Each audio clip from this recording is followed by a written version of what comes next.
ಇವತ್ತು ನಮ್ಮೊಂದಿಗೆ ಶ್ರೀಯುತ ಗಿರಿಜಾಶಂಕರ್ ಸರ್ ಅವರು. ಹುಟ್ಟಿದ್ದು ನಂಜನಗೂಡಿನಲ್ಲಿ, ಬೆಳೆದಿದ್ದು ಚಿಕ್ಕಮಗಳೂರಿನಲ್ಲೇ ಬೆಳೆದು.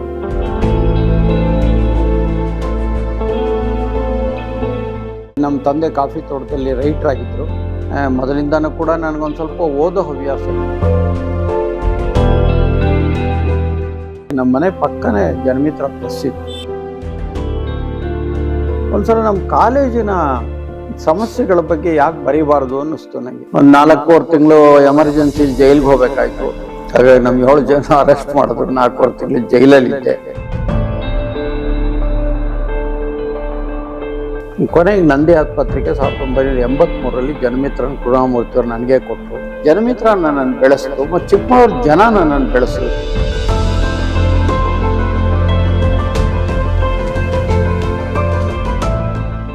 ಇವತ್ತು ನಮ್ಮೊಂದಿಗೆ ನಮ್ಮ ಚಿಕ್ಕಮಗಳೂರಿನ ಮತ್ತು ನಮ್ಮ ಸುದ್ದಿಗಳಿಗೆ ಮಿತ್ರರಾಗಿ ಮತ್ತು ಜನರಿಗೆ ಮಿತ್ರವಾಗಿ ಜನಮಿತ್ರವನ್ನ ತಂದುಕೊಟ್ಟು ಇಡೀ ಸಮುದಾಯಕ್ಕೆ ಹಾಗೂ ಮನುಕುಲಕ್ಕೆ ಒಳಿತನ್ನು ಮಾಡುತ್ತಾ ಕೆಡಕುಗಳನ್ನು ಆಗಾಗ ಎಚ್ಚರಿಸಿ ಹೇಳುತ್ತಾ ಒಳ್ಳೆ ದಾರಿಯಲ್ಲಿ ಕರೆದುಕೊಂಡು ತಗದಂತಹ ಸಂಪಾದಕರು ನಮ್ಮ ಜೊತೆ ಇದ್ದಾರೆ. ಶ್ರೀಯುತ ಗಿರಿಜಾಶಂಕರ್ ಸರ್ ಅವರು. ಸರ್, ನಿಮಗೆ ಕಾರ್ಯಕ್ರಮಕ್ಕೆ ಸ್ವಾಗತ ಸರ್. ನಮಸ್ಕಾರ ಸರ್. ಇವತ್ತು ವಿಶೇಷವಾದ ದಿನ ನಮಗೆ. ಯಾಕಪ್ಪ ಅಂದ್ರೆ ಈ ಪತ್ರಿಕೋದ್ಯಮದಲ್ಲಿ ಸುಮಾರು ದಶಕಗಳ ಕಾಲ ನಿಮ್ಮ ಕಾರ್ಯವೈಖರಿಯನ್ನು ನೋಡ್ಕೊಂಡ್ ಬಂದವರು ನಾವು. ಇವತ್ತು ಈ ಪತ್ರಿಕೋದ್ಯಮದ ದಿನದಂದು ನಿಮ್ಮನ್ನ ಸಂದರ್ಶನ ಮಾಡ್ತಿರೋದು ನಮ್ಮೆಲ್ಲರಿಗೂ ಸಂತೋಷ ಸರ್. ನನಗೂ ಕೂಡ ನಮ್ಮ ಊರಿನಲ್ಲೇ ಒಂದು ಟಿವಿ ಭೂಮಿಕಾ ಅಂತ ಹೇಳಿ ಒಂದು ಟಿವಿ ಮಾಡಿ ನೀವೆಲ್ಲ ಯುವಕರ ಗುಂಪು ಇಷ್ಟು ಚೆನ್ನಾಗಿ ಇಲ್ಲಿರೋ ಸಮಸ್ಯೆಗಳನ್ನ, ಇಲ್ಲಿರುವಂಥ ಪ್ರತಿಭೆಗಳನ್ನ, ಇವನ್ನೆಲ್ಲವನ್ನು ಕೂಡ ಪ್ರಚುರಪಡಿಸ್ತಿರೋದು ನೋಡಿದಾಗ ನನಗೆ ಹೃದಯ ತುಂಬಿ ಬಂದಿದೆ. ನನಗೂ ಸಂತೋಷ ಆಗಿದೆ. ನಿಮಗೆ ಅದಕ್ಕೋಸ್ಕರವಾಗಿ ನಾನು ಕೃತಜ್ಞತೆನೇ ಮೊದಲು ಹೇಳಬೇಕಾಗಿದೆ. ಸರ್, ಈ ಕಾರ್ಯಕ್ರಮದಲ್ಲಿ ನಾವು ನಿಮಗೆ ಪ್ರಶ್ನೆ ಕೇಳೋಷ್ಟು ದೊಡ್ಡವರಲ್ಲ ಅನ್ಸುತ್ತೆ. ಆದ್ರೆ ನಿಮ್ಮ ಅನಿಸಿಕೆಗಳನ್ನ ಹಂಚ್ಕೊಳಕ್ ನಾವು ಇಷ್ಟಪಡ್ತಿದ್ದೀವಿ ಸರ್. ಸರ್, ಇದರಲ್ಲಿ ಸಣ್ಣ ಪರಿಚಯ ಆದ್ರೆ ದೊಡ್ಡವರಿಗಲ್ಲ, ಇವತ್ತಿನ ಯುವ ಪೀಳಿಗೆಗೆ ನಿಮ್ಮ ಪರಿಚಯವನ್ನು ಹೇಗೆ ಮಾಡ್ಕೊಡ್ತೀರಾ ಸರ್? ಏನಿಲ್ಲ, ನಾನು ಹುಟ್ಟಿದ್ದು ನಂಜನಗೂಡಿನಲ್ಲಿ. ನಮ್ಮ ಊರು ಸಂತೆ ಸರ್ಗೂರು ಅಂತ. ಆದರೆ 5 ತಿಂಗಳು ಮಗುವಿಂದನೂ ಕೂಡ ನಾನು ಬೆಳೆದಿದ್ದು ಚಿಕ್ಕಮಗಳೂರಿನಲ್ಲೇ ಬೆಳೆದವನು. ಹಾಗಾಗಿ ನಮ್ಮ ತಂದೆ ಕಾಫಿ ತೋಟದಲ್ಲಿ ರೈಟರ್ ಆಗಿದ್ದರು. ರೈಟರ್ ಆಗಿದ್ದರಿಂದ ಕಾಫಿಯ ಕುಬ್ಜ ಗಿಡಗಳನ್ನು, ಕಾಫಿಯ ಘಮವನ್ನು, ಏಲಕ್ಕಿಯ ಘಮವನ್ನು, ಮೆಣಸಿನ ಘಾಟನ್ನು ಇವನ್ನೆಲ್ಲ ನೋಡಿಕೊಂಡೇ ಬೆಳೆದಂಥವ್ನು ನಾನು. ಹಾಗೆ ಜೊತೆಗೆ ಅಲ್ಲಿದ್ದಂಥ ಹಸಿರು, ಅಲ್ಲಿದ್ದಂಥ ಕಾಡು, ಕಾಡಿನ ಮರಗಳು, ಪ್ರಾಣಿಗಳು, ಪಕ್ಷಿಗಳು ಇವನ್ನೆಲ್ಲ ನೋಡ್ತಾನೆ ಬೆಳೆದ್ವಿ ನಾವು. ನಾವು ಅನೇಕ ಸಲ ಬೂತನಗುಡಿಯಲ್ಲಿ ಇದ್ದಾಗ, ವಾಸ ಇದ್ದಾಗ ನಾವೆಲ್ಲ ತುಂಬ ಚಿಕ್ಕ ಹುಡುಗರು. ನಮ್ಮ ಮನೆ ಹಿಂಭಾಗದಲ್ಲಿ ಕೊಟ್ಟಿಗೆ ಇತ್ತು. ಆ ಕೊಟ್ಟಿಗೆಯಲ್ಲಿ ಸರಳುಗಳು ಹಾಕಿ, ದಪ್ಪ ಸರಳುಗಳು ಹಾಕಿ ದನಗಳು ಒಂದು 15-16 ದನಗಳು ಕಟ್ಟಿದ್ರು. ಅವಾಗ ಇದ್ದಕ್ಕಿದ್ದಾಗೆ ರಾತ್ರಿ ಹುಲಿಗಳು ಬರೋದಲ್ಲಿ, ಒಂದೊಂದ್ಸಲ ಚಿರತೆ ಬರೋದು. ಆ ದನಗಳೆಲ್ಲ ಜೋರಾಗಿ ಕಿರ್ಚಕ್ಕೆ ಶುರು ಮಾಡೋವು. ಅವಾಗ ನಮ್ಮ ಅಪ್ಪ ಅಮ್ಮ ಎದ್ದು ಹೋಗಿ ಹುಲಿ ಬಂದೆ ಅಂತ ಕಾಣುತ್ತೆ ಅಂತ ನೋಡಿಬಿಟ್ಟು ಅದಕ್ಕೇನೋ ಒಂದು ಸ್ವಲ್ಪ ಮಟ್ಟಿಗೆ ಅಲ್ಲಿಂದ ಜನಕ್ಕೇನೋ ಹೇಳೋದಂಗೆ ಮಾಡಿ ಅವೆಲ್ಲ ಕೂಗಲ್ಲೇ ಮಾಡಬೇಕಿತ್ತು. ಹಾಗೋದು. ಆದರೆ ನಾವು ಸಂಧಿಯಿಂದ ನೋಡ್ತಾ ಇದ್ವಿ. ನಮ್ಮನ್ನು ನೋಡೋಕೆ ಬಿಡ್ತಿರ್ಲಿಲ್ಲ. ಹುಲಿ ನೋಡಿ ಹೆದರ್ ಬಿಡ್ತೀವಿ ನಾವು ಅಂತ. ಆದರೆ ಅವಾಗ್ಲಿಂದನೇ ನನಗೆ ಆ ಹುಲಿಯ ಪಟ್ಟೆಗಳು, ಆ ಚಿರತೆಯ ಮೇಲಿನ ಪ್ಯಾಟ್ರನ್ಗಳು ಇವೆಲ್ಲ ನೋಡಿ ಒಂಥರ ಅನೇಕ ಥರದಲ್ಲಿ. ಹಾವುಗಳಂತೂ ನಾವು ಬಹಳಷ್ಟು ಹಾವುಗಳು ನೋಡಿದ್ವಿ. ಕಾಳಿಂಗ್ ಸರ್ಪವನ್ನು ಬಿಟ್ಟರೆ ಯಂಗರ್ ಡೇಸಲ್ಲಿ ಆಲ್ಮೋಸ್ಟ್ ಎಲ್ಲ ಥರದ ಕಟ್ಟಾವು ನಮ್ಮ ಅಮ್ಮಂಗೆ ಕಡ್ದು ಇತ್ತು ಒಂದ್ಸಲ. ಹಾಗಿದ್ದು. ಹಾಗಾಗಿ ನಮಗೆ ಅದ್ರ ಜೊತೆನೇ ಬೆಳೀತಾ ಬಂದ್ವಿ ನಾವು. ಆಮೇಲೆ 5ನೇ ಕ್ಲಾಸ್ಗೆ 6ನೇ ಕ್ಲಾಸ್ಗೆ ನಾವು ಚಿಕ್ಕಮಗಳೂರು ಬಂದೆ. ಇಲ್ಲೇ ಮನೆ ಮಾಡಿದ್ರು, ಇಲ್ಲೇ ಓದಕ್ಕೆ ಶುರು ಮಾಡಿದೆ. ಹೀಗೆ ಬೆಳೀತಾ ಬಂತು ಇದರೊಳಗೆ. ಮೊದಲಿಂದನೂ ಕೂಡ ನನಗೊಂದು ಸ್ವಲ್ಪ ಓದೋ ಹವ್ಯಾಸ ಇತ್ತು. ಯಾಕೆಂದ್ರೆ ನಮ್ಮ ಅಪ್ಪ ಅಮ್ಮ ಇಬ್ಬರು ಕೂಡ ಹೆಚ್ಚು ಕತೆ ಪುಸ್ತಕಗಳನ್ನು ಓದೋರು. ಆ ಕತೆ ಪುಸ್ತಕ ಓದ್ತಿದ್ದರಿಂದ ಅವ್ರಿಗೇನಾಗ್ತಿತ್ತು, ನಮಗೆ ಆ ಪುಸ್ತಕಗಳು, ಅವ್ರು ಓದೋ ಪುಸ್ತಕಗಳ ಕೆಲವನ್ನ ನಾವು ಹಾಳೆ ತಿರುಗಿಸ್ತಾ ಇದ್ವಿ ಅದರಲ್ಲೂ ಕೂಡ ಅವಾಗೇನು ಅಂತಂದರೆ ಈ ಮಾಟಗಾರ ಮಾಯಣ್ಣ, ಈ ಥರ ಈ ನರಸಿಂಹಯ್ಯನ ಪತ್ತೇದಾರಿ ಕಾದಂಬರಿಗಳು ಹೆಚ್ಚು ಓದ್ತಾ ಇದ್ವಿ. ಅದನ್ನು ಓದಿ ಅನೇಕ ಸಲ ಹೆದರ್ಕೊಂಡ ರೂಮಿಂದ ಆಚೆ ಬಂದಿದ್ದಿದೆ ತೋಟದಲ್ಲಿ. ಅವಾಗಲೇ ನಾನು 5ನೇ ಕ್ಲಾಸಿಂದನೇ ಪುಸ್ತಕ ಓದ್ತಾ ಇದ್ದೆ. ಅದು ಬಹುಶಃ ನನಗೆ ಸಾಹಿತ್ಯದಲ್ಲಿ ಒಂದು ಸ್ವಲ್ಪ ಹೆಚ್ಚು ಇದನ್ನು ಆಸಕ್ತಿ ಹುಟ್ಟಿಸ್ತು. ನರಸಿಂಹಯ್ಯನವರಿಂದ ನಾವು ಚಂದಮಾಮಕ್ಕೆ ಬಂದಿದ್ವಿ, ಚಂದಮಾಮದಿಂದ ನರಸಿಂಹಯ್ಯಂಗೆ ಬಂದ್ವಿ, ನರಸಿಂಹಯ್ಯನಿಂದ ಆನಾಕ್ರು, ತೇಜಸ್ವಿ ಆನಾಕ್ರು, ಆಮೇಲೆ ತಾರಾಸು ಇವ್ರ ಬುಕ್ ಓದಿದ್ವಿ. ಅಲ್ಲಿಂದ ನಂತರದಲ್ಲಿ ಅದಕ್ಕಿಂತ ಇನ್ನೂ ಮೇಲಕ್ಕೆ ಹೋಗಬೇಕು ಯೋಚನೆ ಮಾಡೋದು ಅಂದಾಗ ನಾವು ಅನಂತಮೂರ್ತಿಯವ್ರನ್ನ ಓದ್ಕೊಂಡ್ವಿ, ಹಾಗೆ ಭೈರಪ್ಪನವ್ರನ್ನ ಓದ್ಕೊಂಡ್ವು, ಕುವೆಂಪು ಅವ್ರದ ಕಥೆಗಳು ಓದಿದ್ವಿ. ಇವೆಲ್ಲ ಓದ್ತಾ ಓದ್ತಾ ಸಾಹಿತ್ಯದ ಇದು ಬಂದಿತ್ತು. ಆದರೆ ನಮ್ಮ ಅಪ್ಪಂಗೆ ನಾನು ಕನ್ನಡ ಮೇಜರ್ ತೊಗೊಳೋದು ಇಷ್ಟ ಇರಲಿಲ್ಲ.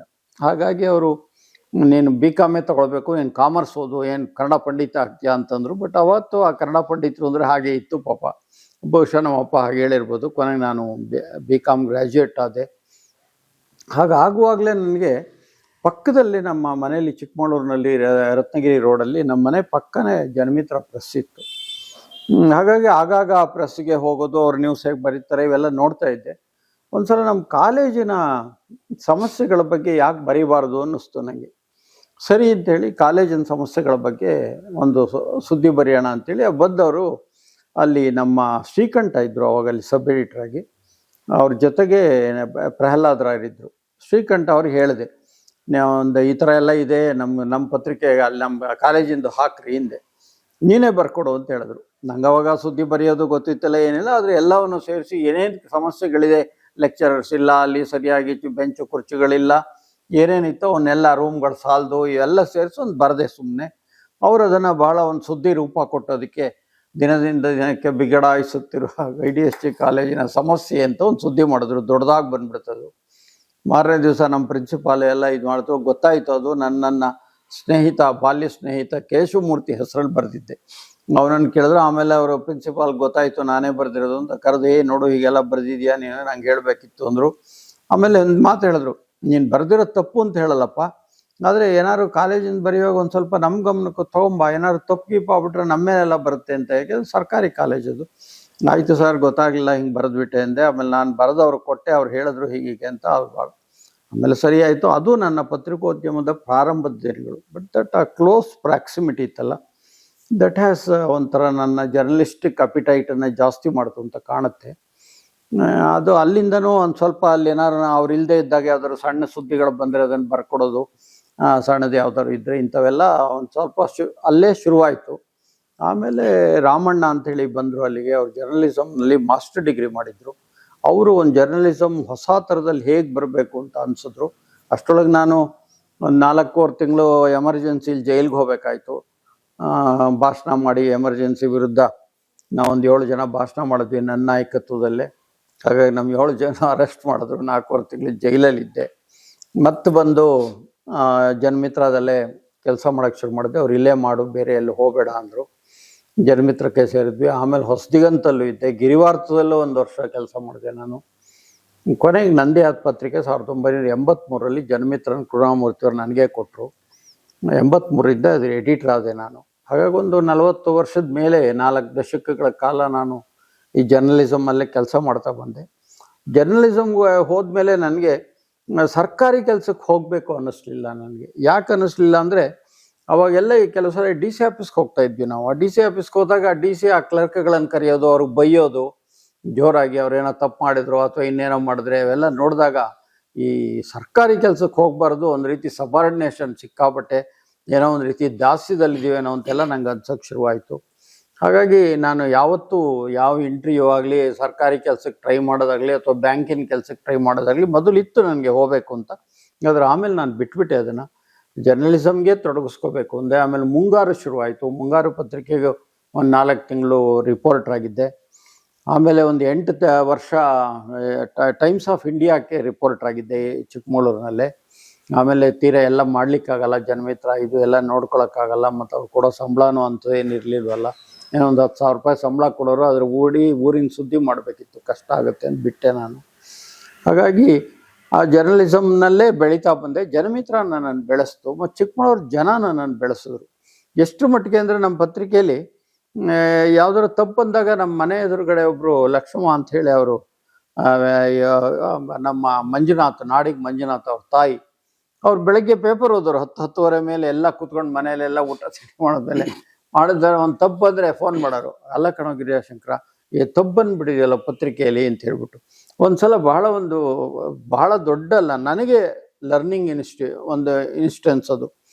ನಮ್ಮಲ್ಲಿ ಅವಾಗ ಈ ಶುಭ ವಿವಾಹ ಅಂತ ನ್ಯೂಸ್ ಹಾಕ್ತಾ ಇದ್ವಿ. ನಮ್ಗೆ ಯಾರು ಇನ್ವಿಟೇಷನ್ ಕೊಟ್ಟರೆ ಅವಾಗ ದೊಡ್ಡ ಪತ್ರಿಕೆಗಳಲ್ಲೂ ಬರೋದದು. ಆಮೇಲೆ ಅವ್ರು ನಿಲ್ಲಿಸಿದ್ರು, ನಾವು ನಿಲ್ಲಿಸಿದ್ವಿ. ಅಲ್ಲೇನಂದರೆ ಗಂಡು ಹೆಣ್ಣು ಇಂಥವ್ರದ್ದು ಇಂಥ ವಿವಾಹ ಅಂತ ಬಂತು. ಅದರಲ್ಲಿ ನಮ್ಮ ಪತ್ರಿಕೆ ಏನಾಯಿತು ಅಂತ ಹಾಕಬೇಕಾದ್ರೆ ಅವಾಗೆಲ್ಲ ಈ ಇದರಲ್ಲಿ ಏನು ಅಚ್ಚುಮೊಳೆಯಲ್ಲಿ ಮಾಡ್ತಾ ಇದ್ದು. ಹಾಗಾಗಿ ಆ ಒಂದು ಲೈನು ಬಿದ್ದೋಗ್ಬಿಟ್ಟಿದೆ ಅದು ಅಚ್ಚುಮೊಳೆಯಲ್ಲಿ.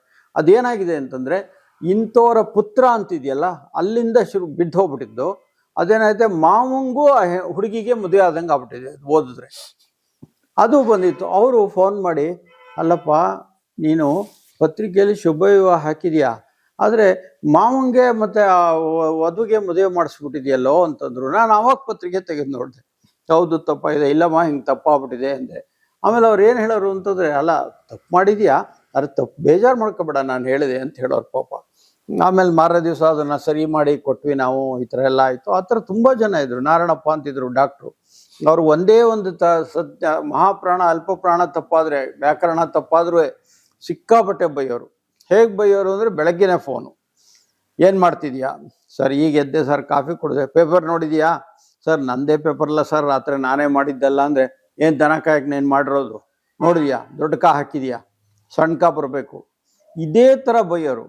ಸರಿ ಕೆಲಸ ಮಾಡು, ಇಂಥ ಕೆಲಸ ಮನಸ್ಸಿಟ್ಟು ಮಾಡಬೇಕು, ನೀನು ಬರೆಯೋದನ್ನ ಇನ್ನೊಬ್ಬ ಓದ್ತಾನೆ, ಅವನು ಅದೇ ತಪ್ಪು ಮಾಡ್ತಾನೆ, ಹೀಗೆಲ್ಲ ಬೈಯೋರು. ಆದರೆ ಆ ಬೈಗಳು ನಮ್ಮ ಪತ್ರಿಕೆಯನ್ನು ಬೆಳೆಸೋಕ್ಕೆ, ನನ್ನ ಭಾಷೆಯನ್ನು ತಿದ್ದಕ್ಕೆ, ನನ್ನ ಜಾಗೃತಿಯಾಗಿ ನಾನು ಇರೋಕ್ಕೆ ಒಂದು ಪತ್ರಿಕೆಯಲ್ಲಿ ಬರಿಬೇಕಾದ್ರೆ ಅನೇಕ ಸಲದಲ್ಲಿ ಪೂರಕವಾಗಿ ಕೆಲಸ ಮಾಡ್ತಾರೆ. ನಂಗೆ ಯಾವತ್ತೂ ಬೇಜಾರಾಗಲಿಲ್ಲ.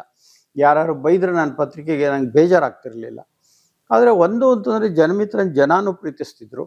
ನಾವು ಅದನ್ನು ಇಡೀ ಜಿಲ್ಲಾ ಮಟ್ಟಕ್ಕೆ ಸೀಮಿತಗೊಳಿಸಿದ್ವಿ, ಜಿಲ್ಲೆಯ ಸಮಸ್ಯೆಗಳಿಗೆ ಸೀಮಿತಗೊಳಿಸಿದ್ವಿ. ಆಮೇಲೆ ಒಂದು ಪ್ರಶಸ್ತಿಗಳು ಬಂತು ನನಗೆ. ಎನ್ವೈರ್ನಮೆಂಟ್ ಪರಿಸರ ಪತ್ರಿಕೋದ್ಯಮ ಪ್ರಶಸ್ತಿ ಬಂತು. ಆಮೇಲೆ ರೋಟ್ರಿ ಅವ್ರ ಪ್ರಶಸ್ತಿ ಕೊಟ್ಟರು. ಆಮೇಲೆ ಜೊತೆಗೆ ಅದರಲ್ಲಿ ಇದು ಅಕಾಡೆಮಿ, ಪತ್ರಿಕಾ ಅಕಾಡೆಮಿ ಪ್ರಶಸ್ತಿ ಬಂತು. ಮಲೆನಾಡು ಪ್ರಶಸ್ತಿ ಅಂತೇಳಿ ಒಂದು ಮಲೆನಾಡು ಕೊಟ್ಟರು. ಇತ್ತೀಚೆಗೊಂದು ಮಿಂಚು ಶ್ರೀನಿವಾಸ್ ಪ್ರಶಸ್ತಿ ಶಿವಮೊಗ್ಗದಲ್ಲಿ ಕೊಟ್ಟರು. ಈ ಪ್ರಶಸ್ತಿಗಳು, ಆದರೆ ಆ ಪ್ರಶಸ್ತಿಗಳು ನನಗೇ ಬಂತು ಅಂತಲ್ಲ, ಜನಮಿತ್ರಕ್ಕೆ ಬಂತು. ಅದ್ರ ಮೂಲಕ ನಂಗೆ ಬಂತು ಅಷ್ಟು, ನನ್ನ ಮೂಲಕ ಜನಮಿತ್ರಕ್ಕೆ ಬಂತು ಅದು ಆ ಥರ. ಹೀಗಾಗಿ ನಾನು ಜರ್ನಲಿಸಮ್ ಇದು ಶುರುವಾಯಿತು. ಆದರೆ ನಾನು ಒಂದು ಯೋಚನೆ ಮಾಡಿದೆ, ನಮ್ಮ ಮನೆಗೆ ತುಂಬ ಜನ ಆಗ ಸಾಹಿತಿಗಳು ಬರೋರು ಅನೇಕ ಫಂಕ್ಷನ್ಗೆ ಬರುವಾಗ. ಹಾಗಾಗಿ ಸಾಹಿತಿಗಳು ಬರ್ತಿದ್ರಿಂದ ನನ್ನ ಓದು ಹೆಚ್ಚಾಗ್ತಾ ಬಂತು. ಯಾಕೆಂದರೆ ಅವ್ರು ಏನಾದ್ರು ಹಮಾನಾಯಕರು ಬರೋರು. ಹಮಾನಾಯಕರು ಅನೇಕ ಸಲ ನಮ್ಮ ಮನೇಲಿ ಊಟ ಮಾಡಿದ್ದಾರೆ, ಬಂದಿದ್ದಾರೆ. ನನ್ನ ಮಗನ ಕಂಡ್ರದ್ದು ಭಾರಿ ಪ್ರೀತಿ. ಅವಾಗ ಏನಾಯಿತು, ನನಗೆ ಅವರು ಬರ್ತಿದ್ದರಿಂದ ನಾನು ಓದಬೇಕಾಯ್ತು ಜಾಸ್ತಿ. ಯಾಕೆಂದರೆ ಅವ್ರು ಏನಾದ್ರು ಕೇಳಿದ್ರೆ ಇಂಥದ್ದು ಓದಿಲ್ಲ ಅಂದರೆ ಅವಮಾನ ಆಗ್ಬಿಡುತ್ತೆ. ಹಾಗಾಗಿ ನಾವು ಅವಾಗೆಲ್ಲ ಬೇರೆ ಬೇರೆ ಬುಕ್ಗಳನ್ನು ಓದ್ತಿದ್ವಿ. ಕೆಲವು ಸಲ ಅವ್ರು ಹೇಳ್ತಾ ಇದ್ರು, ಇಂಥ ಬುಕ್ ಓದು ನೀನು, ಈ ಥರ ಪುಸ್ತಕ ಚೆನ್ನಾಗಿದೆ, ಇದು ನೀನು ಜರ್ನಲಿಸ್ಟ್ ಓದಬೇಕು ಅಂತ ಹೇಳೋರು. ಭೈರಪ್ಪನವ್ರು ಬರ್ತಾಯಿದ್ರು, SK ಅನೇಕ ಎಲ್ಲ HS ವೆಂಕಟೇಶ ಮೂರ್ತಿ, BR ಲಕ್ಷ್ಮಣ ರಾಯರು, ಯಾರ್ಯಾರು ದೊಡ್ಡ ದೊಡ್ಡ ಸಾಹಿತಿಗಳಿದ್ದಾರೆ, SK ರಾಮಚಂದ್ರ ರಾವ್, ಇವರೆಲ್ಲರೂ ಕೂಡ ನಮ್ಮ ಮನೆಗೆ ಬಂದಿದ್ದಾರೆ, ನಮ್ಮ ಪ್ರೆಸ್ ನೋಡಿದ್ದಾರೆ. ಜವರೇಗೌಡರು ಎಲ್ಲರೂ ಆಲ್ಮೋಸ್ಟ್. ಅದರಲ್ಲೂ ತೇಜಸ್ವಿ ಜೊತೆ ಅಂತೂ ನಾವು ಪರಿಸರದ ಜೊತೆ ಇದ್ದಿದ್ದರಿಂದ ಕೇರ್ಫುಲ್ ಆಗಿರ್ಬೇಕು. ತೇಜಸ್ವಿ ಮುಲಾಜಿಂದ ಬೈದು ಬಿಡೋರು. ಯಾಕೆಂದರೆ ಅವ್ರಿಗೆ ಬಹಳ ಕುತೂಹಲ ತೇಜಸ್ವಿಗೆ. ಅವ್ರ ಮನೇಲಿ ಒಂದು ಕಾಯಿತ್ತು ಶಿಷ್ಟ ಅವುಗಳ ಈ ನಮ್ಮ ಹುಣಸೆ ಬೀಜ ಇದೆಯಲ್ಲ, ಹುಣಸೆ ಬೀಜದ ಥರನೇ ಎಲ್ಲ ಕಲರು, ಅದ್ರ ದೊಡ್ಡದು ಅದು. ಆ ಕಾಯಿ ಅವ್ರಿಗೆ ಯಾವುದು ಅಂತ ಗೊತ್ತಿರಲಿಲ್ಲ. ಒಂದ್ಸಲ ಹೋದಾಗ ತೋರಿಸಿದ್ರು, ಈ ಕಾಯಿ ಗೊತ್ತೇನ್ರಿ ಇದು ನೋಡಿದ್ಯಾ? ನಾನಿದ್ದನ್ನು ಇಲ್ಲ ಸರ್ ನೋಡಿದ್ದೀನಿ ಆ ಕಾಯಿನ, ಅದು ನನಗೇನು ಗೊತ್ತಿಲ್ಲ ಅಂದೆ. ಆಮೇಲೆ ಸ್ವಲ್ಪ ದಿವಸ ಆದಮೇಲೆ ಆ ಕಾಯಿ ಯಾವುದು ಅಂತ ಗೊತ್ತು. ಗಣಪೆ ಕಾಯಿ ಅಂತ, ಅದು ಇದರಲ್ಲಿ ಬೆಳೆಯುವಂಥದ್ದು. ಎಲ್ಲಿ ಈ ನಾರ್ತ್ ಕೆನರಾದಲ್ಲಿ, ಅಂದರೆ ಈ ಶಿರ್ಸಿ ಸಿದ್ದಾಪುರ ಈ ಕಡೆ ಬಳ್ಳಿ ಥರ ಬೆಳೆಯುತ್ತೆ, ದಪ್ಪು ಬಳ್ಳಿ. ನನ್ನ ಸ್ನೇಹಿತ ಬಂದಿದ್ದಾನೆ, ಅದು ಗಣಪೆಕಾಯಿ ಅಂತ, ಅದ್ರೊಳಗಡೆ ಒಂಥರ ಇದಿರುತ್ತೆ, ಪಪ್ಪು ಚೆನ್ನಾಗಿರುತ್ತೆ ಅಂತ ಏನೋ, ಅದರದ್ದೆಲ್ಲ ಅದು ಔಷಧಿ ಗುಣಗಳೆಲ್ಲ ಇವೆ ಎಲ್ಲ ಹೇಳ್ದೆ. ಆವಾಗ ನಾನು ತೇಜಸ್ವಿ ಅವ್ರ ಮನೆಗೆ ಹೋದಾಗ ಹೇಳಿದೆ, ನೋಡಿ ಸರ್ ಇದು ಗಣಪೆಕಾಯಿ ಅಂತ, ಎಂಟೆಡಾ ಸ್ಯಾಂಡನ್ಸ್ ಅಂತ ಹೇಳಿ ಅದಕ್ಕೆ ಬಟಾನಿಕಲ್ ನೇಮ್ ಇದೆ ಅಂತೆಲ್ಲ ಹೇಳಿದೆ. ಅಂದರೆ ತೇಜಸ್ವಿಗೆ ಆ ಕುತೂಹಲಗಳಿತ್ತಲ್ಲ, ಆ ಕುತೂಹಲ ನೋಡಿದಾಗ ನಮಗೂ ಅನಿಸೋದು. ಒಂದ್ಸಲ ನಮ್ಮ ಆಫೀಸಿಗೆ ಬಂದರು, ಅದೇನೋ ಕೇಳಿದ್ರು ಕಂಪ್ಯೂಟರ್ ಬಗ್ಗೆ. ನನಗೆ ಕಂಪ್ಯೂಟರ್ ಬಗ್ಗೆ ಈಗಲೂ ಜ್ಞಾನ ಇಲ್ಲ, ಆಗಲೂ ಇರಲಿಲ್ಲ. ಅವಾಗ ನಾನೇನು ಹೇಳ್ತೀನಿ, ಅಲ್ಲಾರಿ ಅಯೋಗ್ಯರು ನೀವು, ಒಂದು ಕಂಪ್ಯೂಟ್ರ್ ಮಾಡ್ತೀರಾ, ಆ ಕಂಪ್ಯೂಟರ್ ಬಗ್ಗೆ ತಿಳ್ಕೊಳ್ಳೋ ಅಷ್ಟು ಬುದ್ಧಿ ಇಲ್ವಲ್ರಿ ನಿಮಗೆ, ಏನು ತಲೆನೇ ಇರಲ್ಲ ನಿಮಗೆ, ಪತ್ರಕರ್ತರು ಬರೀ ಸುದ್ದಿ ಬರೀತೀರಾ ಅಷ್ಟೇ ಅಂತ ಬೈದರು. ಅಂದರೆ ಅವ್ರು ಬೈತಿದ್ದು ಕೂಡ ನಮ್ಮನ್ನು ಬೆಳೆಸೋವಂಥದ್ದಿತ್ತು. ಅವ್ರ ಮನೇಲಿ ಒಂದು ಫೋಟೋ ಇಟ್ಟಿದ್ರು ಒಂದ್ಸಲ. ಅದು ಇದ್ರದ್ದು ಯಾವುದು ಅಂದರೆ ಈ ಸ್ಪೈಡರ್ ಈಟರ್ ಅಂತ ಹೇಳಿ ಒಂದು ಹಕ್ಕಿದು. ನಾನು ನೋಡಿರಲಿಲ್ಲ ಸ್ಪೈಡರ್ ಈಟರ್ನ. ಸರಿ ಹಕ್ಕಿ ಯಾವುದು ಸರ್ ಅಂದೆ. ಅಯೋಗ್ಯತನಕ್ಕೆ ಇಷ್ಟು ಬೆಂಕಿ ಹಾಕ, ಈ ಹಕ್ಕಿ ಈ ಊರಿನಲ್ಲೇ ಸಿಗುತ್ತೆ, ಎಲ್ಲ ಕಡೆ ಸಿಗುತ್ತೆ, ಎಂಥ ಹಕ್ಕಿ ನೋಡ್ತಿರೋ ಸರಿ ಬೈದರು. ಆಮೇಲೆ ಇಲ್ಲ ಸರ್ ಅದಕ್ಕೆ, ಆಮೇಲೆ ಹೇಳಿದ್ರು ಸ್ಪೈಡರ್ ಈಟರ್. ಅಂದರೆ ಈ ಥರ ಅನೇಕ ಥರದಲ್ಲಿ ನಾವು ಬೆಳೆದ್ವಿ ಚಿಕ್ಕಮಗಳೂರಿನಲ್ಲಿ, ಅನೇಕ ಜನಗಳಿಂದ ಅನೇಕ ಸಲ ಸ್ನೇಹಿತರಿಂದ, ಈವನ್ ನಿಮ್ಮಂಥ ಯುವಕರಿಂದನೂ ನಾವೇನು ದೊಡ್ಡ ಆಗ್ಬಿಟ್ಟಿದ್ದೀನಿ, ನಾನು ಬೆಳೆದಿಲ್ಲ ಅಂತ ಆ ಥರ ಬೆಳೆದ್ವಿ ನಾವು. ಹೀಗಾಗಿ ನಾನು ಜರ್ನಲಿಸಮ್ ವಾಯೇಜ್ ಯಾನ ಮುಂದುವರಿತಾನೆ ಬಂದಿದೆ ಇವರು. ಸರ್, ಹಾಗಾದ್ರೆ ಪತ್ರಿಕೋದ್ಯಮನ ಹುಡ್ಕೊಂಡು ನೀವು ಹೋಗ್ಲಿಲ್ಲ, ನಿಮಗೆ ಪತ್ರಿಕೋದ್ಯಮ ಬಂತ?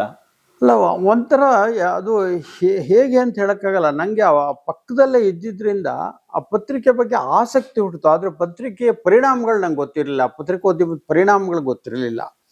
ಒಂದು ರೀತಿ ನಾನು ಸೆಳ್ಕೊಂತು ಅಂತಲೂ ಹೇಳ್ಬೋದು, ಇನ್ನೊಂದು ರೀತಿ ನಾನು ಅದನ್ನು ಸೆಳ್ಕೊಂಡೆ ಅಂತಲೂ ಹೇಳ್ಬೋದು ಆಮೇಲೆ. ಹಾಗಾಗಿ ನಾನೇನಾಯಿತು ಅಂದ್ರೆ, ಆ ಪತ್ರಿಕೆಗೆ ಹೋಗುವಾಗ ಅಲ್ಲಿ ಬರಿತಾ ಬರಿತಾ ಬರಿತಾ ಪತ್ರಕರ್ತನೇ ಆಗಬೇಕು, ಇನ್ಯಾವುದು ಕೆಲಸಕ್ಕೆ ಹೋಗಬಾರ್ದು ಅನ್ನೋ ಒಂದು ಮನಸ್ಥಿತಿಗೆ ಆ ಪತ್ರಿಕೆ ನನ್ನನ್ನು ತಂದುಬಿಡ್ತು. ಹಾಗಾಗಿ ಏನಾಯಿತು ಅಂದರೆ, ನಾನು ಎಲ್ಲೂ ಬೇರೆ ಕೆಲಸಕ್ಕೆ ಹೋಗಬೇಕು ಅಂತ ಅನ್ನಿಸ್ಲೇ ಇಲ್ಲ ನನಗೆ. ನಮ್ಮ ಮೊದಲು ಒತ್ತಡ ಇತ್ತು, ಪತ್ರಿಕೋದ್ಯಮದಲ್ಲಿ ಏನು ಜಾಸ್ತಿ ಸಿಗಲ್ಲ ಏನು ಅಂತ. ಆಮೇಲೆ ಪತ್ರಿಕೋದ್ಯಮದಲ್ಲಿ ಜನಮಿತ್ರ ನಾನೇ ತೊಗೊಂಡೆ, ಎಲ್ಲ ಮಾಡಿದೆ, ಈ ಮನೇನೂ ಅದೇ ದುಡ್ಡಿನಲ್ಲಿ ಕಟ್ಟಿದೆ. ಹಾಗಾಗಿ ನಂಗೆ ಇವತ್ತು ಖುಷಿ, ಯಾರೇ ಒಬ್ಬ ರಾಜಕಾರಣಿಯಿಂದ ಒಂದು ಇಟ್ಟಿಗೆಗೂ ದುಡ್ಡು ತೊಳೆದೇ ನಾನು ಮನೆ ಕಟ್ಟಿದ್ದೀನಿ. ಇದರಲ್ಲೇ ಪತ್ರಿಕೋದ್ಯಮದ ಜನಮಿತ್ರನೇ ಸಂಪಾದನೆ ಮಾಡಿಕೊಟ್ಟಿದೆ ಅನ್ನೋದು ಒಂದು ಖುಷಿ ಇದೆ ನನಗೆ. ಹಾಗೆ ನಾನು ಬೆಳೀತಾ ಹೋದೆ, ಅದು ನನಗೆ ಸಂತೋಷ ತಂದಿದೆ. ಸೊ ಒಬ್ಬ ಕಾಮರ್ಸ್ ವಿದ್ಯಾರ್ಥಿ ಜರ್ನಲಿಸಮಿಗೆ ಬಂದರು, ನಂತರದಲ್ಲಿ ಅವರು ಪತ್ರಿಕೆನ ಶುರು ಮಾಡಿಕೊಂಡ್ರು, ಒಂದು ಹಂತಕ್ಕೆ ಬಂದ್ಬಿಟ್ರು. ಸರ್, ನಮ್ಮ ಒಂದು ಆಸೆ ಏನಪ್ಪ ಅಂದ್ರೆ, ನೀವು ಮೊದಲು ಬರೆದಂಥ ಅಂಕಣ ಅಥವಾ ಯಾವುದಾದ್ರೂ ಒಂದು ವರದಿ ನಿಮಗೆ ಯಾವ ಅನುಭವನ ಕೊಡ್ತು? ಅಲ್ಲ, ನಾವು ನಾನು ಎಡಿಟರ್ ಆದಮೇಲೆ, ಎಡಿಟರ್ ಆಗೋಕ್ಕೆ ಮುಂಚೆ ನಾವೇನು ಮಾಡ್ತಿದ್ವಿ ಅಂತಂದರೆ, ನ್ಯೂಸ್ಗೆ ಹೋಗ್ತಾ ಇದ್ದೆ, ರಿಪೋರ್ಟರ್ ಥರ ಹೋಗ್ತಾ ಇದ್ದೆ.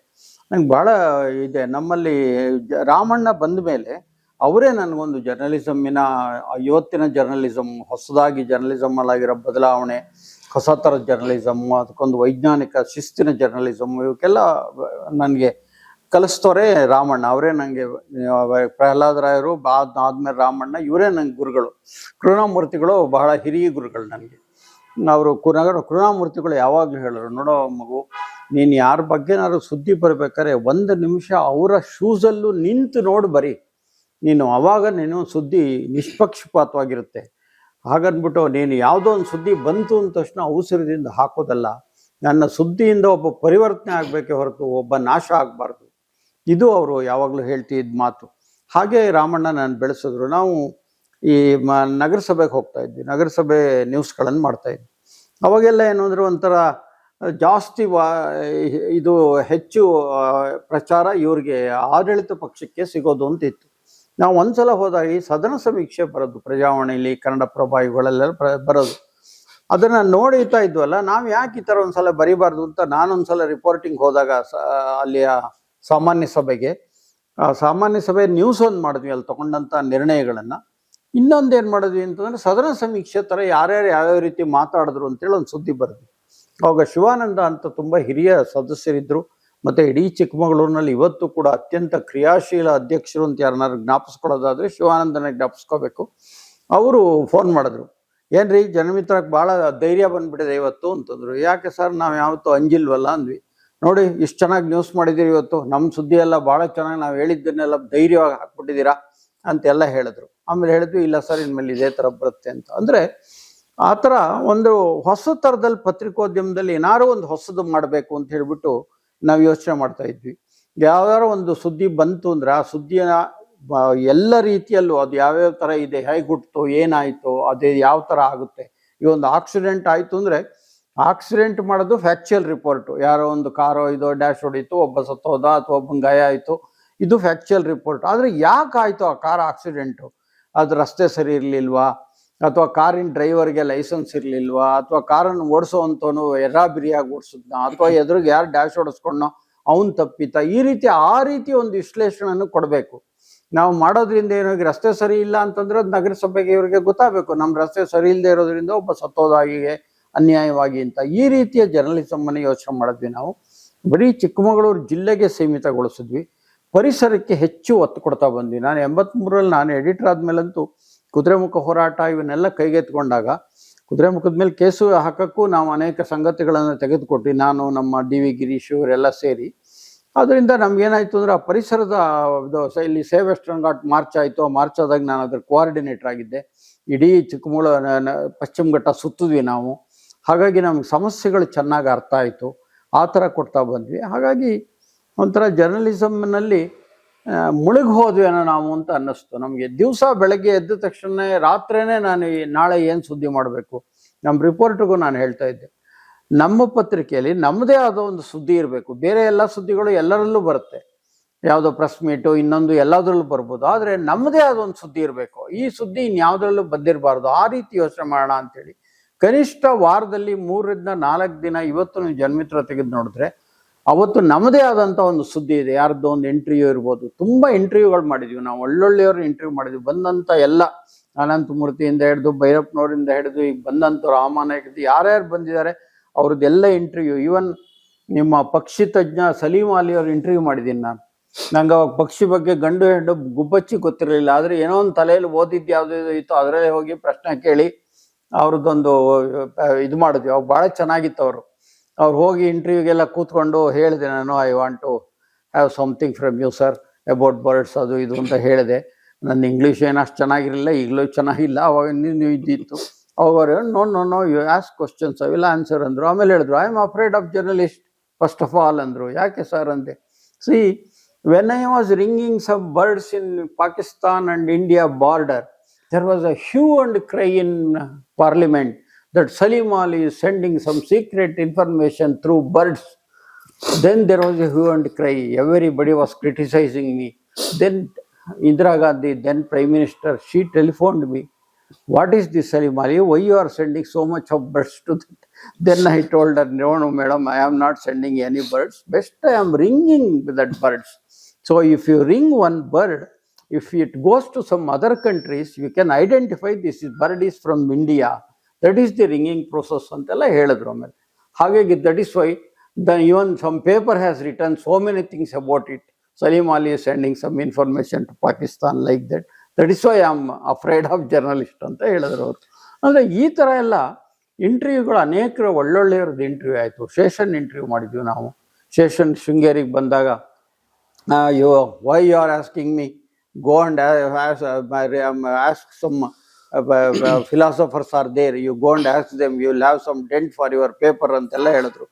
ನಾವು no sir, I want to interview or I want to talk to chief election commissioner, not Seshan ಅಂದರೆ ಸಿಟ್ಟು ಬಂದ್ಬಿಡುತ್ತೆ ಅವ್ರಿಗೆ.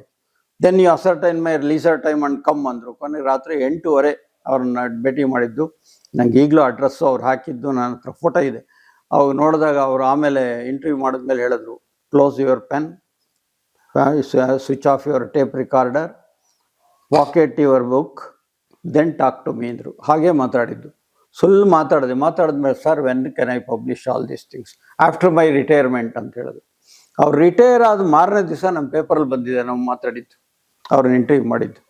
ಅಂದರೆ ಆ ಥರ ಇದಿತ್ತು. ಅಂದರೆ ನಾವು ಒಂದು ಯಾರೇ ಆಗಲಿ ಮಾಡ್ಬೇಕು ನಾವು ಒಂದು ಒಟ್ಟಿನಲ್ಲಿ.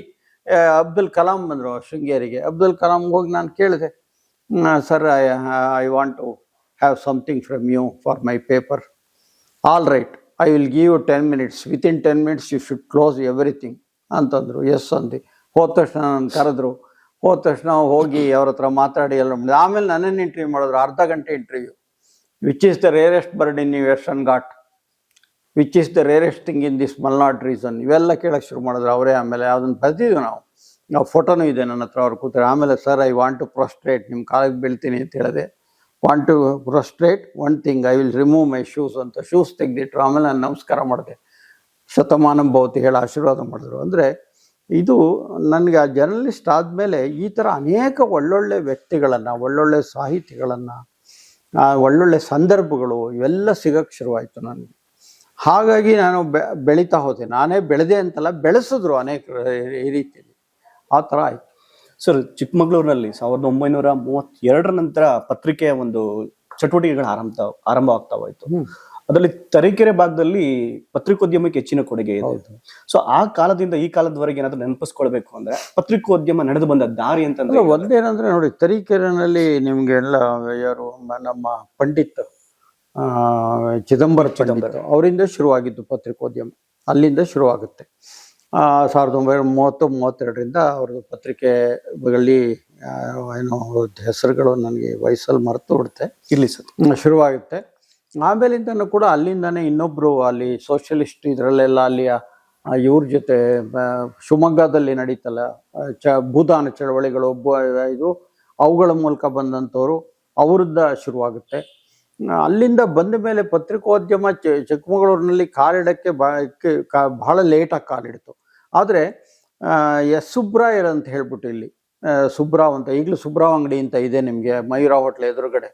ಸುಬ್ರಾಯರ್ ಏನು ಮಾಡ್ತಿದ್ರು ಅಂತಂದರೆ ಅವತ್ತಿನ ದಿವಸ ಪತ್ರಿಕೆಗಳನ್ನು ತರಿಸಿ ಸೈಕಲಲ್ಲಿ ಅದನ್ನು ಹಂಚ್ತಾ ಇದ್ರು. ಇಲ್ಲಿಂದ ಬೇಲೂರವ್ರಿಗೆ ಹೋಗಿ ಹಂಚ್ತಾ ಇದ್ರು ಅನೆಕ್ಸಲ್ದಲ್ಲಿ ಅವರು. ಆಮೇಲೆ ಅವರು ತಾಯಿನಾಡು ಈ ಥರ ಪತ್ರಿಕೆಗಳಿಗೆಲ್ಲ ರಿಪೋರ್ಟ್ ಕಳಿಸ್ತಾ ಇದ್ರು ಸಣ್ಣದಾಗಿ. ಹಾಗೆ ಇಲ್ಲಿ ದಿನಪತ್ರಿಕೆಗಳು ಅಲ್ಲಿ ಬೇರೆ ಬೇರೆ ಅಂದರೆ ಬೇರೆ ಅಲ್ಲಿ ಹಿಂದೂ ಬರ್ತಾ ಇತ್ತು, ಇಂಡಿಯನ್ ಎಕ್ಸ್ಪ್ರೆಸ್ ಬರ್ತಾ ಇತ್ತು. ಆಮೇಲೆ ಕೃಷ್ಣಮೂರ್ತಿ ಅಂತ ಅವ್ರ ತಮ್ಮ, ಅವರು ಇಂಡಿಯನ್ ಎಕ್ಸ್ಪ್ರೆಸ್ ಮತ್ತು ಕನ್ನಡಪ್ರಭಕ್ಕೆ ವರದಿಗಾರ ಕೆಲಸ ಮಾಡ್ತಿದ್ರು. SN ಶ್ರೀಕಂಠ ಅಂತ ಹೇಳಿ ಅವರು UNI PTI ಎಲ್ಲದಕ್ಕೂ ಬೇರೆ ಬೇರೆ ಪತ್ರಿಕೆಗಳಿಗೆ ಎಲ್ಲ ನ್ಯೂಸ್ ಕಳಿಸ್ತಾ ಇದ್ರು. ಅವ್ರ ಹೆಂಡ್ತಿನೂ ಮೊದಲನೇ ಮಹಿಳಾ ಪತ್ರಕರ್ತೆ ಅಂತಂದರೆ ಅವ್ರ ಹೆಂಡ್ತಿ ಕಮಲಾ ಶ್ರೀಕಂಠ. ಅವರಿಬ್ಬರು ಸೈಕಲಲ್ಲ, ಇವ್ರು ಸೈಕಲ್ ಹೊಡಿರೋ, ಅವ್ರ ಹಿಂದ್ಗಡೆ ಕ್ಯಾರಿಯರಲ್ಲಿ ಕೂತ್ಕೊಂಡೇ ಹೋಗೋರು ಯಾವಾಗಲೂ ಕೂಡ. ಆಮೇಲೆ ಎಷ್ಟೋ ದಿವಸ ಆದ್ಮೇಲೆ ಸ್ಕೂಟರ್ ತೊಗೊಂಡ್ರು. ಆದರೆ ಒಳ್ಳೆ ಜರ್ನಲಿಸ್ಟು, ಎಲ್ಲ ಥರದಲ್ಲೂ ಸುದ್ದಿ ಮಾಡೋವಂತಹ ಹಸಿವು ಇತ್ತು ಅವ್ರಿಗೆ ಶ್ರೀಕಂಠಂಗೆ. ಯಾರಿಗೂ ಗೊತ್ತಾಗದಾಗ ಅನೇಕ ಸಲ ಸುದ್ದಿ ಮಾಡಕ್ಕೆ ಹೋಗೋರು ಅವರು ಅನೇಕಸಲದಲ್ಲಿ, ಆ ಥರದಲ್ಲಿ. ಆದರೂ ಸುದ್ದಿ ಮಾಡೋರು ಅವರು. ಆ ಥರ ಅವ್ರ ಮೇಲೆ ಅವರ ತಂದೆ ನರಸಿಂಹಮೂರ್ತಿಗಳು ಅಂತ ಅವರೇ ಅವತ್ತಿನ ದಿವಸ ಅವರು ಕೂಡ ಬೇರೆ ಬೇರೆ ಪತ್ರಿಕೆಗಳಿಗೆ ವರದಿಗಾರರಾಗಿ ಕೆಲಸ ಮಾಡ್ತಾ ಇದ್ರು. ಈ ರೀತಿ ಪತ್ರಿಕೋದ್ಯಮ ಹಾಗೆ ನಿಧಾನಕ್ಕೆ ಬೆಳೀತಾ ಬಂತು. SV ಕೀರ್ತಿನಾರಾಯಣರು ಅಂತ ಇದ್ರು, ಬಹಳ ಒಳ್ಳೆ ಜರ್ನಲಿಸ್ಟ್. ಅವರು ಹಿಂದೂ ಪತ್ರಿಕೆಗೆ 30 ವರ್ಷಗಳ ಕಾಲ ಜರ್ನಲಿಸ್ಟ್ ಆಗಿದ್ರು. ಇಲ್ಲಿಗೊಂದೇ ಅಲ್ಲ, ಚಿಕ್ಕಮಗಳೂರು ಮತ್ತು ಚಿತ್ರದುರ್ಗ 2 ಜಿಲ್ಲೆಗೂ ಅವರೇ ಕರೆಸ್ಪಾಂಡೆಂಟು. ಯಾಕೆಂದ್ರೆ ಅವಾಗ ಇಂಗ್ಲೀಷಲ್ಲಿ ಒಂದು ಪತ್ರಿಕೆಗೆ ಬರೆಯೋಂಥ, ಅದು ಹಿಂದೂ ಪತ್ರಿಕೆಗೆ ಒಳ್ಳೆ ಇಂಗ್ಲೀಷ್ ಇರಬೇಕು. ಅವರು ವಿಶ್ವವಿದ್ಯಾಲಯದಲ್ಲಿ ಮಾಸ್ಟರ್ ಆಗಿದ್ರು, ತುಂಬ ಒಳ್ಳೆ ಇಂಗ್ಲೀಷ್ ಇತ್ತು ಅವ್ರಿಗೆ. ಅನೇಕ ಸಲದ ಹೇಳೋರು. ಒಂದ್ಸಲ ಎಂಥ ಪರಿಸ್ಥಿತಿ ಅಂದರೆ, ನಾವೆಲ್ಲ ಅವಾಗಿನ್ನೂ ನಾನು ಸಬ್ ಎಡಿಟ್ರು DC ಆಫೀಸ್ನಲ್ಲಿ ಯಾವುದೋ ಒಂದು ಪತ್ರಿಕಾಗೋಷ್ಠಿಯಲ್ಲಿ ಕೂತಿದ್ವಿ. ಅವಾಗ DC ಏನೋ ಹೇಳ್ತಾ ಇದ್ರು ಪತ್ರಿಕಾಗೋಷ್ಠಿ. ಆಗ AC ಅಲ್ಲೊಬ್ರಿದ್ರು, ಲೇಡಿ AC, ಹೆಸರು ಬೇಡ ಅವ್ರದ್ದು, ಲೇಡಿ ಇದ್ರು. ಅವರಿದ್ದವ್ರು ಏನೋ ಮಾತಾಡೋಕ್ಕೆ ಶುರು ಮಾಡಿದ್ರು ನಮ್ಮ ಮಧ್ಯದಲ್ಲೇ. ಅವಾಗ ಇವರಿದ್ದರು, madam we are discussing something, you can talk to him after our press meet ಅಂತ ಹೇಳಿದ್ರು. ಆಕೆ ಸಿಟ್ಟು ಬಂದ್ಬಿಡೋದು, ಡೈರೆಕ್ಟ್ IAS ಆಫೀಸರ್ ಆಕೆ ಕೂಡ. ಆಮೇಲೆ ಎಲ್ಲ ಆದಮೇಲೆ ಅವರಿದ್ದವರು ಇನ್ನೇನು ಹೊರಡಬೇಕು ಅಂದರೆ, gentlemen may I know your name ಅಂತ ಕೇಳಿದ್ರು. Yes, I am Keerthi Narayan Rao, correspondent Hindu since 30 years. May I know who your name ಅಂತ ಕೇಳಿದ್ರು. Yes, I am something so and so, assistant commissioner ಅಂತ ಹೇಳಿದ್ರು. I will never speak to an officer below the rank of a deputy commissioner, bye ಅಂತ ಹೊರಟವ್ರು. ಅಂದರೆ ಆ ಥರ ಇದ್ದಂಥ ಜರ್ನಲಿಸ್ಟ್ಗಳು ಅವ್ರುಗಳು. ಅಂದರೆ ಯಾರಿಗೂ ಕೇರ್ ಮಾಡ್ತಿರಲಿಲ್ಲ. ಒಂದ್ಸಲ ನಾನು ಇದ್ರ ಸುದ್ದಿ ಮಾಡಿದ್ವಿ, ಯಾವುದು ನಮ್ಮಲ್ಲಿ ಬರ ಬಂತ, ಈಗ ಬಂದ ಹಾಗೆ ಮಳೆ ಬರದೆ. ಆಗ ನಮ್ಮ DM ಪುಟ್ಟೇಗೌಡರು MP, ಅವರು ನಮ್ಮ ಕೇಶವಮೂರ್ತಿ ಅಂತ ಪ್ರಜಾವಾಣಿ ಪತ್ರಿಕೆಯ ರಿಪೋರ್ಟರ್ ಇದ್ದರು. ಅವ್ರನ್ನ ಕರ್ಕೊಂಡು ಅವ್ರ ಜೊತೆ ಕಡೂರೆಲ್ಲ ಸುತ್ತು ಬಂದರು. ನಂಗೆ ಅದು ವಿಷಯ ಗೊತ್ತಾಯಿತು, ಜನಮಿತ್ರದಲ್ಲಿ ನಾನಿದ್ದೆ ಆಗ, ಜನಮಿತ್ರದಲ್ಲಿ. ಆಮೇಲೆ ನಾನು ಕೇಶವಮೂರ್ತಿನ ಹೋಗಿ ಕೇಳಿದೆ, ಸರ್ ಅವ್ರು ಏನೇನೋ ಹೋಗಿದ್ರಂತೆ ಹೇಳಿ. ಒಬ್ಬ ಕೇಶವಮೂರ್ತಿ ಒಳ್ಳೆಯವರು, ಎಲ್ಲ ಡೀಟೇಲು ಕೊಟ್ಟರು. ಆಮೇಲೆ ಹೇಳಿದೆ, ಸರ್ ಇದು ನಾವೇ ನೋಡ್ದಾಗ ಬರಿತೀವಿ ಸರ್, ನಿಮ್ಮ ಇದರಲ್ಲದೆ ತೊಗೊಂಡಿದ್ರು ಅಂದೆ. ಬರ್ಕೊಳಪ್ಪ, ಅದಕ್ಕೇನೋ ನಮ್ಮದೆಲ್ಲ ಒಂದು 2-3 ಪ್ಯಾರಾ ಬರುತ್ತೆ, ಇನ್ನೇನೆ ಬರ್ಕೋದು. ನಾನೊಂದು ಭಾಳ ಬ್ಯೂಟಿಫುಲ್ಲಾಗಿ ರಿಪೋರ್ಟ್ ಮಾಡಿದೆ, ಹೇಗಿದೆ ಬರದ ಪರಿಸ್ಥಿತಿ ಅಂತ ಹೇಳ್ಬಿಟ್ಟು. ಎಲ್ಲ ಮಾಡಿ ಒಳ್ಳೆ ಸುದ್ದಿ ಆಯ್ತದು. ಆಮೇಲೆ ಮಾರನೇ ದಿವಸ ಅದನ್ನು ಕೀರ್ತಿನಾರಾಯಣರನ್ನು ತೊಗೊಳ್ಬೇಕಾಗಿತ್ತು. ಅವರು ಹಿಂದೂಗೆ ಕೇಳಿದ್ರು ನನಗೆ. ಆಮೇಲೆ ಹೇಳಿದೆ, ಹೀಗೀಗಾಯಿತು ಸರ್, ಕೇಶವಮೂರ್ತಿ ಹತ್ರ ಹೋಗಿದ್ದೆ. ಫಸ್ಟ್ ಎಲ್ಲ ನ್ಯೂಸ್ ತೊಗೊಂಡು ಆಮೇಲೆ ಹೇಳಿದ್ರು, ಯಾವತ್ತೂ ಕೂಡ ಒಂದು ಸುದ್ದಿ ಮಾಡಬೇಕಾದ್ರೆ ನೀನು ನೋಡಿದ್ದು ಸುದ್ದಿ ಮಾಡು ಚೆನ್ನಾಗಿ, ಇನ್ನೊಬ್ರು ಹೇಳಿದ ಸುದ್ದಿ ಮಾಡ್ಬೇಡ. ಕೇಶವಮೂರ್ತಿ ಒಳ್ಳೆಯವನು, ಬುದ್ಧಿವಂತ, ಕರೆಕ್ಟಾಗಿ ಹೇಳಿದ್ದಾನೆ. ಇನ್ಯಾರು ತಪ್ಪು ಹೇಳಿದ್ರೆ ನಿನ್ನ ಮೇಲೆ ಬರುತ್ತೆ, ಅವನ ಮೇಲೆ ಬರಲ್ಲ ಅಂತ ಹೇಳಿದ್ರು ಅವರು. ಅಂದರೆ ಆ ಥರ ಕೀರ್ತಿನಾರಾಯಣರೆಲ್ಲ ಇದ್ದವರು. ಯಾವತ್ತೂ ಕೂಡ ಒಂದು ಪತ್ರಿಕೆಯಲ್ಲಿ ಕರಾರುವಕ್ಕಾಗಿರಬೇಕು. ಪತ್ರಿಕೆ accuracy is very most important thing in journalism, ಹಾಗೆ ಹೇಳೋರು. ಅಂದರೆ ಈ ರೀತಿ ನಾವು ಬೆಳೀತಾ ಹೋದ್ವಿ. ಹೀಗೆ ಪತ್ರಿಕೋದ್ಯಮ ಬೆಳೀತು. ಆಮೇಲೆ ತುಂಬ ಪತ್ರಿಕೆಗಳು 1962ರಲ್ಲಿ ಗಿರಿವಾರ್ತ ಪತ್ರಿಕೆ ಆಯಿತು. ಅದೊಂದು ಸ್ವಲ್ಪ ದಿವಸ ನಡೆದು ನಿಂತೋಗಿತ್ತು. ಆಮೇಲಿಂದ ಜನಮಿತ್ರ 69ರಲ್ಲಾಯಿತು. ಮತ್ತು ಗಿರಿವಾರ್ತ ಮತ್ತು 72ರಲ್ಲೋ 71ರಲ್ಲೋ ಮತ್ತೆ ಶುರುವಾಯಿತು. ಇಲ್ಲಿವರೆಗೂ ನಡ್ಕೊಂಡು ಬಂದಿದೆ. ಆಮೇಲೆ ನಂತರ ಮಲೆನಾಡು ಸಂಗತಿ ಬಂತು. ಆಮೇಲೆ ಇವರು ನಮ್ಮ ಸಿದ್ದಪ್ಪ ಶೆಟ್ಟರು ಗೆಳೆಯ ಅಂತೇಳಿ ರಾಷ್ಟ್ರವಾಣಿ ಅಂತ ಒಂದು ವಾರಪತ್ರಿಕೆ, ಗೆಳೆಯ ಅಂತ ದಿನಪತ್ರಿಕೆ ಮಾಡಿದ್ರು. ಪ್ರಯತ್ನ ಅಂತ ಒಂದು ವಾರಪತ್ರಿಕೆ ಬರ್ತಿತ್ತು. ಉರ್ಗ ಅಂಥೇಳಿ, ಶಣೈ ಅಂಥೇಳಿ ಅವರೊಂದು ಪತ್ರಿಕೆ ಮಾಡಿದ್ರು. ಹೀಗೆ ಖಡ್ಗ ಅಂಥೇಳಿ ಹಿಂದೆನೇ ವಾಸು ಅಂಥೇಳಿ ಅವರೊಬ್ಬರು ಇಲ್ಲಿಯವರೇ ಚಿಕ್ಕಮಗಳೂರಿನ, ಅವರೊಂದು ಪತ್ರಿಕೆ ಮಾಡಿದ್ರು. ಹೀಗೆ ಪತ್ರಿಕೋದ್ಯಮ ಆಗಾಗ ಸಾಪ್ತಾಹಿಕಗಳಾಗಿ ಬಂತು. ಆದರೆ ಪತ್ರಿಕೋದ್ಯಮಕ್ಕೆ ಗಟ್ಟಿ ನೆಲೆ ಪ್ರಾದೇಶಿಕವಾಗಿ ಅಥವಾ ರೀಜನಲ್ ಜಿಲ್ಲಾ ಮಟ್ಟದ ಪತ್ರಿಕೆಯಾಗಿ ಕೊಟ್ಟದ್ದು ಜನಮಿತ್ರ. ಯಾಕೆಂದರೆ 69ರಲ್ಲಿ ಶುರುವಾಗಿದ್ದು ಈವರೆಗೂ ನಡೀತಾ ಇದೆ ಪತ್ರಿಕೆ. 50 ವರ್ಷದ ಸಮಾರಂಭನೂ ಆಯಿತು ಅದರದ್ದು. ಮತ್ತು ಪತ್ರಿಕೆಯ ಚಾಪ್ ಇದೆ. ಇವತ್ತು ಗಿರಿಯಾಶಂಕರ ಗೊತ್ತಿಲ್ಲದೆ ಇದ್ರೂ ಜನಮಿತ್ರ ಗೊತ್ತಿದೆ. ನಾನು ಅನೇಕ ಕಡೆಗಳಲ್ಲಿ ಹೋದಾಗ ಗಿರಿಯಾಶಂಕರ ನಿಮ್ಮನ್ನೆಲ್ಲೋ ಕೇಳಿದ್ದೀನಿಲ್ಲ, ನಾನು ಜನಮಿತ್ರ. ಜನಮಿತ್ರ ಗೊತ್ತು ನಾವು ತರಿಸ್ತಾ ಇದ್ವಿ ಅಂತ ಈವನ್ ಶೃಂಗೇರಿಲೇ ಹೇಳ್ತಾರೆ. ಒಂದು ಕಾಲದಲ್ಲಿ ಇಡೀ ಜಿಲ್ಲೆಯಲ್ಲಿ ಸರ್ಕ್ಯುಲೇಷನ್ ಇದ್ದಂಥ ಪತ್ರಿಕೆ ಅದು, ಹಾಗಿದ್ದಿದ್ರು. ಹಾಗಾಗಿ ಜನಮಿತ್ರ ಪತ್ರಿಕೆ ಈ ರೀತಿ ಬೆಳೀತಾ ಬಂತು. ಆಮೇಲೆ ಬೇರೆ ಬೇರೆ ತುಂಬ ಒಳ್ಳೆ ಪತ್ರಿಕೆಗಳು ಬಂದಿದೆ. ನಮ್ಮೂರಿನ ಒಂದು ವಿಶೇಷ ಅಂದರೆ ಈ ಬ್ಲ್ಯಾಕ್ ಮೇಲ್ ಮಾಡುವಂತಹ ದಿನಪತ್ರಿಕೆಗಳಿಲ್ಲ. ಈವನ್ ಜಿಲ್ಲಾ ಮಟ್ಟದಲ್ಲೇ ಬ್ಲ್ಯಾಕ್ ಮೇಲ್ ಮಾಡೋ ಪತ್ರಿಕೆಗಳಿಲ್ಲ ನಾನು ನೋಡಿದ ಹಾಗೆ. ಅನೇಕಗಳು ಇನ್ಯಾರು ಥರದಲ್ಲಿ ಇದ್ರೆ ನನಗೆ ಗೊತ್ತಿಲ್ಲ. ಆದರೆ ಏನೋ ಈ ಚಿಕ್ಕಮಗಳೂರಿನ ಪತ್ರಿಕೆಗಳೆಲ್ಲ ಬ್ಲ್ಯಾಕ್ ಮೇಲ್ ಪತ್ರಿಕೆಗಳಪ್ಪ ಅನ್ನೋದಿಲ್ಲ. ನಮ್ಮ ಜನಮಿತ್ರದಲ್ಲಂತೂ ನಾವು ಅದನ್ನು ಭಾಳ ಒಂದ್ಸಲ ಒಬ್ಬರು ಈ ಮಾತೆ ಮಹಾದೇವಿ ಬಂದಿದ್ರು. ಮಾತೆ ಮಹಾದೇವಿ ಬಂದಾಗ ನಾನು ರಾಮಣ್ಣನ ನಮ್ಮನ್ನು ಕರೆಸಿದ್ರು. ಅವಾಗ ಇದ್ದಿದ್ದೆ ನಮ್ಮ ಪತ್ರಿಕೆ ಭಾಳ ಇದರಲ್ಲಿತ್ತು. ಅವ್ರ ಹತ್ರ ಎಲ್ಲ ಮಾತಾಡಿ ಎಲ್ಲ ಆದಮೇಲೆ ನಮಗೆ ಹಣ್ಣು ಇದು ಎಲ್ಲ ಕೊಟ್ಬಿಟ್ಟು ಒಂದು ಕವರ್ ಕೊಟ್ಟರು. ನಾವು ಕೇಳಿದ್ವಿ, ಇಲ್ಲ ನಮಗೆ ಕವರ್ ಬೇಡ, ಕವರ್ ತಗೊಳ್ಳಲ್ಲ, ಆದರೆ ನಾವು ಇನ್ನೆಲ್ಲ ಹಣ್ಣುಗಿಣ್ಣೆಲ್ಲ ಬೇಕಾದ್ರೆ ತಗೋತೀವಿ ಅಂತ ಹೇಳಿದ್ವಿ. ಇಲ್ಲ ಅಂತ ಭಾಳ ಬಲದ್ದು. ನಾವು ಹೇಳಿದ್ವಿ ಇಲ್ಲ, ಕವರ್ ನಾವು ತಗೊಳ್ಳೋದೇ ಇಲ್ಲ ಅಂತ ಹೇಳಿದ್ವಿ. ಹಾಗಾಗಿ ಏನಾಯಿತು, ಅವ್ರು ವಾಪಸ್ ತೊಗೊಂಡ್ರು ಕವರ್ನ. ಆ ರೀತಿ ಬೆಳೆದಿದ್ದು ನಾವು. ಇನ್ನೊಂದ್ಸಲ ಇಲ್ಲಿ ಮಟ್ಕ ಇದಾಗ್ತಿತ್ತು. ಮಟ್ಕದಲ್ಲಿ ಏನಾಗುತ್ತೆ ಅಂದರೆ ಅವ್ರಿಗೆ ನಂಬರ್ ದಿವಸ ಹಾಕೋದು ಬೇಕಿತ್ತು. ಅವಾಗ ನಮ್ಮನ್ನು ಅವರ ಮುಖ್ಯಸ್ಥರು ಕರೆಸಿದ್ರು. ನಾವೊಂದು ಅಡ್ವರ್ಟೈಸ್ಮೆಂಟ್ ಕೊಡ್ತೀವಿ, ನೀವು ಹಾಕಬೇಕು, ತಿಂಗಳಿಗೆ ಒಂದು 1000 ರೂಪಾಯಿ ಏನೋ ಕೊಡ್ತೀವಿ ನಾವು. ಒಂದು ಹೊತ್ತಿನ ದಿವಸ 1000 ರೂಪಾಯಿ ಅಂದದ್ದು ಭಾಳ ಒಳ್ಳೆ ಇದು ಅಮೌಂಟ್ ನಮಗೆ.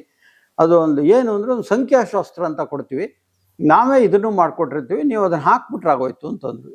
ಆಮೇಲೆ ನಮ್ಗೆ ಗೊತ್ತಿ ಇಲ್ಲ, ನಾವು ಹಾಕಲ್ಲ ಅದನ್ನು ಅಂದ್ವಿ. ಅವ್ರು ಹೇಳಿದ್ರು, ನೋಡಿ ಒಂದು 1000 ರೂಪಾಯಿ ನಿಮ್ಗೆ ಯಾವ್ದಕ್ಕಾರ ಆಗುತ್ತೆ. ಹಾಗೆ ನಾವು ಹೇಳಿದ್ವಿ, ಇಲ್ಲ ನಾವು ಸಂಖ್ಯಾಶಾಸ್ತ್ರ ಗೊತ್ತು ನಮಗೆ, ಅದು ಮಟ್ಕ ಇದ್ರದ್ದು ಅಂತ, ನಾವು ಹಾಕೋದಿಲ್ಲ ಅದನ್ನು. ನಮ್ಮ ಪತ್ರಿಕೆಗೆ ಒಂದು 1000 ರೂಪಾಯಿ ಹೋದರೂ ಪರವಾಗಿಲ್ಲ, ನಾವು ಹಾಕಲ್ಲ ಅಂದರೆ ಹಾಕಲಿಲ್ಲ ನಾವು. ಅದೆಲ್ಲ ನಮ್ಮ ರಾಮಣ್ಣ ಕರುಣಾಮೂರ್ತಿಗಳು ಕಲಿಸಿದಂಥದ್ದು.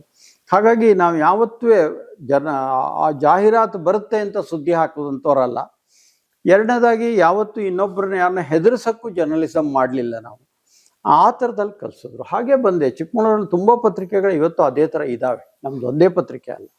ಸೊ ನಿಮ್ಮ ಒಂದು ಅನುಭವದಲ್ಲಿ ಜಿಲ್ಲೆಯಲ್ಲಿ ಆದಂಥ ಸುದ್ದಿ ರಾಷ್ಟ್ರ ಮಟ್ಟಕ್ಕೆ ಮುಟ್ಟಿ ಆ ಸುದ್ದಿಯಿಂದ ಇಷ್ಟು ಪರಿವರ್ತನೆ ಆಯಿತು ಚಿಕ್ಕಮಗಳೂರು ಅನ್ನೋದಾದ್ರೆ ಯಾವ ವಿಷಯ ಇರ್ಬೋದು ಸರ್? ಅಲ್ಲ ನೋಡಿ, ಈಗ ರೈಲ್ವೆ ಇದರದ್ದೇ ತುಂಬ ಬರೆದಿದ್ವು ನಾವುಗಳೆಲ್ಲ. ಬರೆದು ಅಂತೂ ಕೊನೆಗೆ ಒಂದು ರೈಲ್ವೆ ಲೈನ್ ಬರೋ ಹಾಗಾಯಿತು ಇಲ್ಲಿ ಬಂದಂಥದ್ದು. ಕಾಫಿಯ ಸಮಸ್ಯೆಗಳನ್ನು ಬಹಳಷ್ಟು ನಾವು ಬರೆದ ಮೇಲೆ ಅದು ಶುರುವಾಯಿತು. ಇಲ್ಲಿಗೆ ರಾಜೀವ್ ಗಾಂಧಿ ಬಂದಾಗ ನಮಗೆ ಪ್ರೆಸ್ ಮೀಟ್, ಅವಾಗ ಇವರು ವಿರೋಧ ಪಕ್ಷದ ನಾಯಕರು, ಇನ್ನೂ ಇದಾಗಿರಲಿಲ್ಲ, ವಿರೋಧ ಪಕ್ಷದ ನಾಯಕರು. ಅವಾಗ ಯಾರು ಇವರು VP ಸಿಂಗ್ ಏನೋ ಪ್ರೈಮ್ ಮಿನಿಸ್ಟ್ರು. ಅವಾಗ ಕಾಂಗ್ರೆಸ್ ವರ್ಸಸ್ VP ಸಿಂಗ್ ಏನೋ ಗಲಾಟೆ ಇತ್ತು. ಅವಾಗ ನಾವು ಇಲ್ಲೊಂದು ಪ್ರಶ್ನೆ ಕೇಳಿದೆ ನಾನು, ನೀವು ನೆಕ್ಸ್ಟು ಏನು ಮಾಡ್ತೀರಾ VP Singh, are you going to support VP Singh government still ಅಂತ ಕೇಳಿದಾಗ, no you will never support VP Singh government, we oppose him ಅಂತ ಹೇಳಿದ್ರು. ಅದನ್ನು ನಾವು ನ್ಯೂಸ್ ಮಾಡಿದಾಗ ನ್ಯಾಷನಲ್ ನ್ಯೂಸ್ ಆಯಿತು ಎಲ್ಲ ಕಡೆ. ಆ ಥರ ಆಯಿತು. ಅದು ಬೇರೆ ಪತ್ರಿಕೆಗಳಲ್ಲೂ ಬಂತು, ನಮ್ಮದ್ರಲ್ಲೂ ಬಂತು. ಹಾಗೆ ಆ ಥರ ಅನೇಕ ಸುದ್ದಿಗಳು ಆಗಿದೆ, ಆಗಿಲ್ಲ ಅಂತಲ್ಲ. ಅನೇಕ ಸುದ್ದಿಗಳು ನಾವು ಮಾಡಿದಂಥದ್ದು ಆಗಿದೆ, ಆಗಿಲ್ಲ ಅಂತಲ್ಲ. ಆ ಥರ ಜರ್ನಲಿಸಮಲ್ಲಿ ಚಿಕ್ಕಮಗಳೂರಿನಲ್ಲಿ ಜಿಲ್ಲಾ ಪತ್ರಿಕೆಗಳ ಕಾಂಟ್ರಿಬ್ಯೂಷನ್ ಟುವರ್ಡ್ಸ್ ಡಿಸ್ಟ್ರಿಕ್ಟ್ ಡೆವಲಪ್ಮೆಂಟು ಇವೆಲ್ಲ ಇದೆಯಲ್ಲ, ಇದು ತುಂಬ ಚೆನ್ನಾಗಾಗಿದೆ. ಅದರಲ್ಲೂ ಇಂದಿರಾ ಗಾಂಧಿ ಎಲೆಕ್ಷನ್ ಟೈಮ್ನಲ್ಲಂತೂ ಭಾಳ ಚೆನ್ನಾಗೇ ಬಂತು ಎಲ್ಲ ಪತ್ರಿಕೆಗಳಲ್ಲಿ. ನಮ್ಮ ಜನಮಿತ್ರದಲ್ಲೂ ಕೂಡ ದಿವಸ ಏನಾದ್ರು ಬರ್ತಾನೆ ಇತ್ತು, ದೊಡ್ಡದಾಗಿ ಬರ್ತಾ ಇತ್ತು. ಸರ್ ಅಲ್ಲಿಗೆ ಬರ್ತೀನಿ. ಇಂದಿರಾ ಗಾಂಧಿಯವರು ಇಲ್ಲಿ MP ಆಗಿ ಬಂದು ನಿಂತಾಗ ನಮ್ಮ ಚಿಕ್ಕಮಗಳೂರಿನ ವಾತಾವರಣ ಆಗಿತ್ತು, ಮತ್ತು ನಮ್ಮ ಸಾಮಾನ್ಯ ಜನರ ಮನಸ್ಥಿತಿ ಮತ್ತು ಪತ್ರಿಕೋದ್ಯಮದಲ್ಲಿ ಅವತ್ತಾದ ಬದಲಾವಣೆ ಏನಿರ್ಬೋದು ಸರ್? ಅಲ್ಲ, ಒಂದೇನಂದರೆ ಇಂದಿರಾ ಗಾಂಧಿ ಎಲೆಕ್ಷನ್ ನಿಲ್ಲೋದ್ರ ಬಗ್ಗೆ ಕೊಪ್ಪದಲ್ಲಿ ಆದಂತಹ ಒಂದು ಮೀಟಿಂಗು, ಅಲ್ಲಿ ಚಂದ್ರೇಗೌಡರು ನಾನು ರಾಜೀನಾಮೆ ಕೊಟ್ಟು ಅವ್ರಿಗೆ ಇಲ್ಲಿ ಬಿಟ್ಕೊಡ್ತೀವಿ ಅಂತ ಹೇಳಿದ್ರು. ಕೊನೆಗೆ ಅವ್ರು ನಿಲ್ತಾರೆ ಅಂತ ಬಂತು, ಎಲ್ಲ ಆಯಿತು. ಆಗ ಏನಾಯಿತು, ಇಲ್ಲಿಗೆ ಇಡೀ ಚಿಕ್ಕಮಗಳೂರು ಒಂದೇ ಅಲ್ಲ, ಇಡೀ ಇಂಡಿಯಾದಿಂದ ಇಲ್ಲಿಂದ ಜರ್ನಲಿಸ್ಟ್ಗಳು ಬಂದರು. ಹಾಗಾಗಿ ಏನಾಯಿತು, ನಮ್ಮ ಜಿಲ್ಲಾ ಪತ್ರಿಕೆಗಳಿಗೆ ನೇರವಾಗಿ ಪ್ರಶ್ನೆ ಕೇಳೋಕ್ಕಾಗ್ತಿರಲಿಲ್ಲ. ಯಾಕೆಂದರೆ ಎಲ್ಲ ದೊಡ್ಡ ಸ್ಟಾಲ್ವಾರ್ಟ್ಗಳು BBC ಇಂದ ಹಿಡಿದು ಇಂಥವರೆಲ್ಲ ಇದ್ದರು, ಅವರೇ ಪ್ರಶ್ನೆಗಳಿಗೆ ಕೇಳ್ತಾ ಇದ್ರು. ಹಾಗಾಗಿ ನಾವೆಲ್ಲ ನಮಗೆ ಮೊದಲನೇದಾಗಿ ಎರಡನೇದಾಗಿ ಭಾಷೆ ಇಂಗ್ಲೀಷು ಅಷ್ಟು ಚೆನ್ನಾಗಿ ಒಂದು ಆರ್ಗ್ಯೂ ಮಾಡೋವಷ್ಟು ಮಟ್ಟಿಗೆ ಇಂಗ್ಲೀಷು ಇರಲಿಲ್ಲ ನಮಗೆ. ಹಾಗಾಗಿ ಏನಾಯ್ತು ಅಂದರೆ ಸ್ಟೇಟ್ ಪೇಪರ್ನವರು, ನ್ಯಾಷನಲ್ ನ್ಯೂಸ್ನವರು, ಇಂಟರ್ನ್ಯಾಷನಲ್ ಎಲ್ಲ ಬಂದಿದ್ದರಿಂದ ನಾವು ಇಂದಿರಾ ಗಾಂಧಿ ಏನು ಹೇಳ್ತಾರೆ ಅನ್ನೋದನ್ನು ಕೇಳ್ಬೋತಿತ್ತು. ಆದರೆ ಒಂದು ಇಂದಿರಾ ಗಾಂಧಿ ಬಗ್ಗೆ ನನಗೆ ಖುಷಿ ಕೊಟ್ಟಿದ್ದು ಅಂದ್ರೆ ಸಂಗತಿ ಅಂದರೆ, ನನಗೆ ಎಮರ್ಜೆನ್ಸಿಲಿ ನಾನು ಇಂದಿರಾ ಗಾಂಧಿನ ವಿರೋಧಿಸ್ದವನು, ಆದರೆ ಅವರು ಮೊದಲು ಅವ್ರ ಮಾತು ಎಲ್ಲ ಇತ್ತಲ್ಲ, ಆ ಒಂದು ನೆಹರು ಮನೆತನದ ಎಲ್ಲ ರೀತಿಯ ಸಂಸ್ಕೃತಿಯ ಒಂದು ಒಟ್ಟು ರೂಪವಾಗಿ ಇಂದಿರಾ ಗಾಂಧಿ ಕಾಣ್ತಾ ಇದ್ರು. ಮಾತಾಡೋ ರೀತಿ, ಹೇಳ್ತಿದ್ದಂತಹ ರೀತಿಗಳು, ಅವರು ಒಂದು ಸೀರೆ ಇದು ಇಟ್ಕೊಂಡು ಹಿಂಗೆ ತಲೆ ಮೇಲೆ ಹಿಂಗೆ ಹಾಕ್ಕೊಂಡು ಕೂತ್ಕೊಳ್ತಿದ್ದಂಥ ರೀತಿ, ಸಿಂಪಲ್ ಫುಡ್ಡು. ಅಲ್ಲಿ ಅನೇಕ ಸಲ ಇವನು ಹೇಳೋನು, ಸರ್ ನಾವು ಹೋಗೋತ್ಗಾಗಲೇ 3:30 ಎದ್ದೇ ಬಿಟ್ಟಿರ್ತಿದ್ರು ಸರ್, ಅವ್ರಿಗೆ ಹೀಗೆ ಅಂತೆಲ್ಲ ಹೇಳೋರು. ಹಾಗಾಗಿ ಜರ್ನಲಿಸಮ್ ಅವಾಗ ಏನಾಯ್ತು ಅಂದರೆ, ಯಾವ್ಯಾವ ಥರ ಬೇರೆ ಪತ್ರಿಕೆಗಳ ಸುದ್ದಿ ಬರ್ತಿತ್ತು, ಸ್ಟೇಟ್ ಪೇಪರಲ್ಲಿ, ನ್ಯಾಷನಲ್ ನ್ಯೂಸ್ ಪೇಪರಲ್ಲಿ ನಾವು ಹೇಗೆ ಹಿಂದಿದ್ದೀವಿ, ನಾವು ಎಷ್ಟರ ಮಟ್ಟಿಗೆ ಇಂಪ್ರೂವ್ ಆಗಬೇಕು, ಇವೆಲ್ಲ ನಮಗೆ ಗೊತ್ತಾಗ್ತಾ ಹೋಯಿತು. ಯಾವುದಾದೊಂದು ಸುದ್ದಿ ಮಾಡ್ಬೋದು. ಆಮೇಲೆ ಹೊಸ ತೀರದಲ್ಲಿ ಸುದ್ದಿ ಮಾಡೋರು, ಇದ್ದಕ್ಕಿದ್ದಾಗೆ ಯಾವುದೋ ಒಂದು ಗಲಾಟೆ ಆಯಿತು ಅವಾಗ ಅಂತ ಇದರಲ್ಲಿ ಉಜಿರೆನಲ್ಲೇ ನಾವು ಕಾಲೇಜಲ್ಲಿ ಒಂದು ಶೂಟ ಮಾಡಿ ಗೋಲಿಬಾರ್ ಆಗಿರೋ ಒಬ್ಬಳು ಹುಡುಗಿ ಗಾಯತ್ರಿನ ಏನೋ ಅವಳ ಹೆಸರು ಸತ್ತೋದ್ಲು. ಅವಾಗ ಒಂದು ದೊಡ್ಡ ಗಲಾಟೆ ಆಗಿ ನಮ್ಮ ಎಸ್ಟಿಜೆ ಕಾಲೇಜ್ ಹುಡುಗಿರೆಲ್ಲ ಒಂದು ಸ್ಟ್ರೈಕ್ ಎಲ್ಲ ಮಾಡಿದ್ರು. ಅವೆಲ್ಲನೆಲ್ಲ ಹೇಗೆ ಹಾಕಬೇಕು, ಎಷ್ಟು ಜೋರಾಗೋದಕ್ಕೆ ಯಾವ ಥರ ಕೊಡಬೇಕು, ಮ್ಯಾಗ್ನಿಫೈ ಯಾವ ಥರ ಮಾಡಬೇಕು, ಯಾವುದನ್ನು ಮುಖ್ಯವಾಗಿ ಆರಿಸ್ಕೋಬೇಕು, ಇವೆಲ್ಲವನ್ನು ಕಲ್ತ್ವಿ ನಾವು ಚೆನ್ನಾಗಿ. ಅವಾಗ ಆ ಥರನೇ ಬರಬೇಕು ಅಂತ. ಮತ್ತು ನಮ್ಮ ರಾಮಣ್ಣ ಇದ್ರು ಆಗ, ಅವರು ಹೇಳ್ತಾ ಇದ್ರು ಹೀಗೆ ಮಾಡಬೇಕು ಅಂತೇಳಿ. ಇದು ಒಂಥರ ಹೊಸದಾದ ಜರ್ನಲಿಸಮಲ್ಲಿ ಅವ್ರನ್ನೆಲ್ಲ ನೋಡಿದಾಗ ನಮ್ಮ ಪತ್ರಿಕೆಗಳು ಕೂಡ ಎಷ್ಟೊತ್ತು ಬೆಳಿಬೇಕು ಅಂತ ಅನಿಸೋವಂಥದ್ದು ಬಂತು ನನಗೆ. ಸರ್, ಇವರು ಸಂಪಾದಕತ್ವದಲ್ಲಿ ನಿಮ್ಮದು ಎಷ್ಟು ಕೇಸ್ ಇರ್ಬೋದು ಸರ್? ಎಷ್ಟು ಕೇಸ್ ಆಗಿರ್ಬೋದು? ನನ್ನ ಮೇಲೆ ಒಂದು 4 ಡಿಫಾಮೇಷನ್ ಕೇಸ್ ಆಗಿತ್ತು. 4ರಲ್ಲೂ ನಾನು ಗೆದ್ದೆ. ಒಂದು ಯಾಕೆ ನಾವು ಗೆದ್ವಿ ಅಂತಂದರೆ, ಯಾವತ್ತೂ ಕೂಡ ನಾವೊಂದು ದ್ವೇಷ ಇಟ್ಕೊಂಡು ಯಾವ ಸುದ್ದಿನೂ ಹಾಕಿರಲಿಲ್ಲ, ಎಲ್ಲೂ ಕೂಡ ಹೋಗಿ ಕ್ಷಮೆ ಕೇಳುವಂಥದ್ದು ಹಾಕಿರಲಿಲ್ಲ. ಒಂದೇ ಒಂದು ವಿಷಾದ ವ್ಯಕ್ತಪಡಿಸ್ಬೇಕಾದ ಬಂದಿದ್ದು ಅಂತಂದಾಗ, ಒಬ್ಬರು ಡಾಕ್ಟ್ರ್ ಬಗ್ಗೆ ಒಂದು ಸುದ್ದಿ ಬಂತು, ನಮ್ಮ ರಿಪೋರ್ಟರ್ ಬರೆದಿದ್ದು. ಆ ಸುದ್ದಿ ಏನಾಯಿತು ಅಂತಂದರೆ, ಅದು ಸತ್ಯ ಇರಲಿಲ್ಲ ಪೂರ್ತಿ ಅದರಲ್ಲಿ. ಹಾಗಾಗಿ ಅದು ಇದಕ್ಕೆ ಹೋಯ್ತು, ಯಾವುದು ನಮ್ಮ ನ್ಯಾಷನಲ್ ಲೆವೆಲ್ ಪ್ರೆಸ್ ಕೌನ್ಸಿಲ್ಗೆ ಹೋಯ್ತು. ಅವ್ರು ಪ್ರೆಸ್ ಕೌನ್ಸಿಲಿಗೆ ಬರೆದು, ಅವ್ರು ಪ್ರೆಸ್ ಕೌನ್ಸಿಲಿಂದ ಇದಕ್ಕೆ ಸಮಜಾಯಿಷಿ ಕೊಡಿ ಅಂತ ಬಂತು. ನಾನೇ ಹೋದೆ ರೆಪ್ರೆಸೆಂಟ್ ಮಾಡೋಕ್ಕೆ ಬೆಂಗಳೂರಿಗೆ. ಅವಾಗ ಅವ್ರಿಗೆ ನಾವು ಒಂದು ವಿಷಾದನ ಹಾಕಿದ್ವಿ ಹಿಂದಿನ ದಿವಸ. ಅವರ ಲಾಯರ್ ಹೇಳಿದ್ರು, ನೀವು ವಿಷಾದ ಹಾಕಿದ್ರೆ ನಾನು ಅಲ್ಲಿ ಇದು ಮಾಡ್ತೀನಿ ಅಂತ. ಅದೊಂದು ಸುದ್ದಿ ನಮಗೆ ಸ್ವಲ್ಪ ವಿಷಾದ ಮಾಡೋವಂಥ ಸುದ್ದಿ. ಅದು ದೊಡ್ಡದೇನಲ್ಲ, ಅದು ಅವ್ರ ಬಗ್ಗೆ ಒಂಚೂರು ವೈಯಕ್ತಿಕವಾಗಿತ್ತು ಅದರಲ್ಲಿ 1-2 ಲೈನ್. ಹಾಗಾಗಿ ಅವ್ರಿಗೊಂದು ಸ್ವಲ್ಪ ಇದಾಯಿತು. ಆಮೇಲೆ ನಾವು ಹೇಳಿದ್ವಿ, ಅದು ಹೌದು ತಪ್ಪಾಗಿದೆ, ನಾವು ಹಾಕಿದ್ರಲ್ಲಿ ಆ ಪದಗಳು ಇರಬಾರ್ದಿತ್ತು ಅಂತ ಹೇಳಿದ್ವಿ. ಅದೊಂದು ಅದು ಬಿಟ್ಟರೆ ಕೇಸಲ್ಲಿ ಎಲ್ಲೂ ಕೂಡ ನಮಗೆ ಡಿಫಾಮೇಷನ್ ಆಗಲೇ ಇಲ್ಲ. ಡಿಫಾಮೇಟ್ರಿ ಆಗಿ ಯಾವ ಸುದ್ದಿನೂ ಮಾಡಲಿಲ್ಲ ನಾವು. ಯಾರ್ಯಾರು ಕೇಸ್ ಹಾಕಿದ್ರೋ ಅದೆಲ್ಲ ಹೋಯ್ತು, ಅವರೇ ಸೋತರು, ನಾವು ಗೆದ್ದಿದ್ವಿ ಅದರಲ್ಲಿ ಅಷ್ಟೇ. ಅಷ್ಟು ಬಿಟ್ಟರೆ ಏನಾಗಿರಲಿಲ್ಲ. ನಾವು ಭಾಳ ಯೋಚನೆ ಮಾಡಿ ಸುದ್ದಿ ಮಾಡ್ತಾಯಿದ್ವಿ.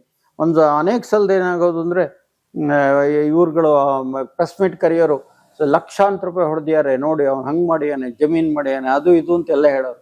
ನಾವು ಅದನ್ನು ಅವಾಯ್ಡ್ ಮಾಡ್ತಿದ್ವಿ. ಅಕ್ರಮವಾಗಿ ಇವರು ಆಸ್ತಿ ಗಳಿಸಿದ್ದಾರೆಂದು ಆರೋಪಿಸಿದ್ದಾರೆ ಅಷ್ಟೇ ಬರೀತಿದ್ವಿ ನಾವು ನಮ್ಮ ಪತ್ರಿಕೆಯಲ್ಲಿ. ಯಾಕೆಂದ್ರೆ ನಮಗೆ ಗೊತ್ತಿತ್ತು, ಅಕಸ್ಮಾತ್ ಬರೆದ್ರೆ ಅವ್ರದ್ದು ಏನು ದಾಖಲೆ ಕೊಡ್ತಿತ್ತಿಲ್ಲ, ಅವ್ರು ಸುಮ್ಮನೆ ಹೇಳ್ಬಿಡೋರು. ನಾವು 1-2 ಸಲ ಕೇಳಿದ್ವಿ, ನೀವು ದಾಖಲೆ ಕೊಡಿ, ಅದಕ್ಕೆ ದಾಖಲೆ ಕೊಟ್ಟರೆ ನಾವು ಅಷ್ಟನ್ನು ಕ್ಲೀನಾಗಿ ಹಾಕ್ತೀವಿ ನಾವು ಅಂತ. ಯಾರು ದಾಖಲೆ ಕೊಡ್ತಿರ್ಲಿಲ್ಲ, ಸುಮ್ಮನೆ ಹೇಳೋದು, ಎಲ್ಲರೂ ಜೋರಾಗಿ ಹೇಳ್ಬಿಡೋರು. ಹೇಳೋದನ್ನ ಕೆಲವು ಸಲ ಸುದ್ದಿ ಮಾಡಿದಾಗ ಅವ್ರು ಏನಾದ್ರು ಕೇಸ್ ಹಾಕಿದ್ರೆ ನಾವು ಹೋಗಲ್ಲ, ಅವ್ರಿಗೆ ನಿಂತ್ಕೋಬೇಕಾಗತ್ತೆ. ಆ ಥರ ಆಗುತ್ತೆ ಅಂತ ಹೇಳಿ ಕೊನೆಗೆ ಅದು ಆ ಥರ ಅಷ್ಟೇ 4 ಕೇಸ್ ಆಗಿತ್ತು. ಸರಿ, ಪತ್ರಿಕೋದ್ಯಮದಲ್ಲಿ ಪತ್ರಕರ್ತರನ್ನ ನೋಡಿ ಹೆದರ್ಬೇಕಾಗಿರೋರು ಯಾರು? ಅಲ್ಲ, ಪತ್ರಕರ್ತರನ್ನ ನೋಡಿ ಹೆದರಬೇಕು ಅನ್ನೋಕ್ಕಿಂತ ನನ್ಗನ್ಸೋದು ಅಂತಂದರೆ, ಪತ್ರಕರ್ತ ಯಾವ ರೀತಿ ಸುದ್ದಿ ತಗೊಳ್ತಾನೆ ಅನ್ನೋದ್ರ ಮೇಲೆ ಅದು ಅವಲಂಬಿತ ಆಗಿರುತ್ತೆ.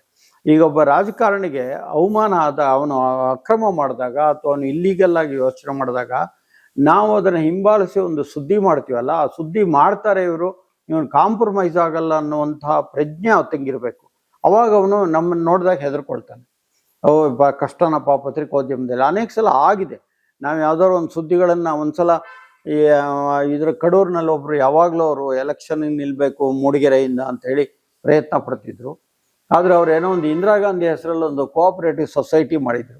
ಅದರಲ್ಲಿ ಏನೋ ತುಂಬ ಗೋಲ್ಮಾಲ್ ಆಗಿತ್ತು. ನಾವು ದೊಡ್ಡದಾಗ ಅದನ್ನು ಸುದ್ದಿ ಮಾಡಿದ್ವಿ. ಆಗ ಅವರು ಪ್ರೆಸ್ಸಿಗೆ ಬಂದಿದ್ರು, ಅನ್ಯಾಯ, ನಂಗೆ ಟಿಕೆಟ್ ತಪ್ಪಿಸ್ಬಿಟ್ರಿ ನೀವು, ನನ್ನ ಬಗ್ಗೆ ಹೀಗೆಲ್ಲ ಬರೆದ್ಬಿಟ್ಟು ನಂಗೆ ಟಿಕೆಟ್ ಗ್ಯಾರಂಟಿ ಕೊಡ್ತಿದ್ರು ಈ ಸಲ ರಿಸರ್ವ್ ಕಾನ್ಸ್ಟಿಟ್ಯೂನ್ಸಿಲಿ, ನೀವು ನಂಗೆ ಟಿಕೆಟ್ ಕೊಡೋದು ತಪ್ಪಿಸಿದ್ರಿ ಅಂತೆಲ್ಲ ಹೇಳಿದ್ವಿ. ನಾವು ಹೇಳಿದ್ವಿ, ನಿಮಗೆ ಟಿಕೆಟ್ ಕೊಡೋದು ತಪ್ಪಿಸೋದೋ ಬಿಟ್ಟೋ ನಮಗೆ ಗೊತ್ತಿಲ್ಲ, ಆದರೆ ಸುದ್ದಿ ಅಂತೂ ತಪ್ಪಿದ್ರೆ ಹೇಳಿದ್ವಿ. ಆದರೆ ಅವ್ರು ಹೇಳೋಕ್ಕಾಗಲಿಲ್ಲ ಸುದ್ದಿ ತಪ್ಪಿದೆ ಅಂತೇಳಿ. ಆ ಥರ ಎಲ್ಲ ಆಗ್ತಿತ್ತು. ಹಾಗಾಗಿ ಅವ್ರು ಹೆದರೋದು ಯಾರು ಹೆದರ್ತಾರೆ ಅಂದರೆ ತಪ್ಪು ಮಾಡಿದಾಗ ಹೆದರ್ತಾರೆ ಅಷ್ಟೇ. ಅವರು ಇನ್ನೇನು ಇದಾಗಲ್ಲ. ಇನ್ನೊಂದೇನು ಅಂತಂದರೆ ಇವನು ಯಾವತ್ತಾರು ಒಂದು ದಿವಸ ನನ್ನ ಬಗ್ಗೆ ಏನಾದ್ರು ಬರೆದು ಬಿಡ್ಬೋದು ಅನ್ನೋವಂಥ ಹೆದರಿಕೆಯಿಂದ ನಮ್ಗೊಂಚೂರು ಗೌರವವನ್ನು ಕೊಡ್ತಾರೆ.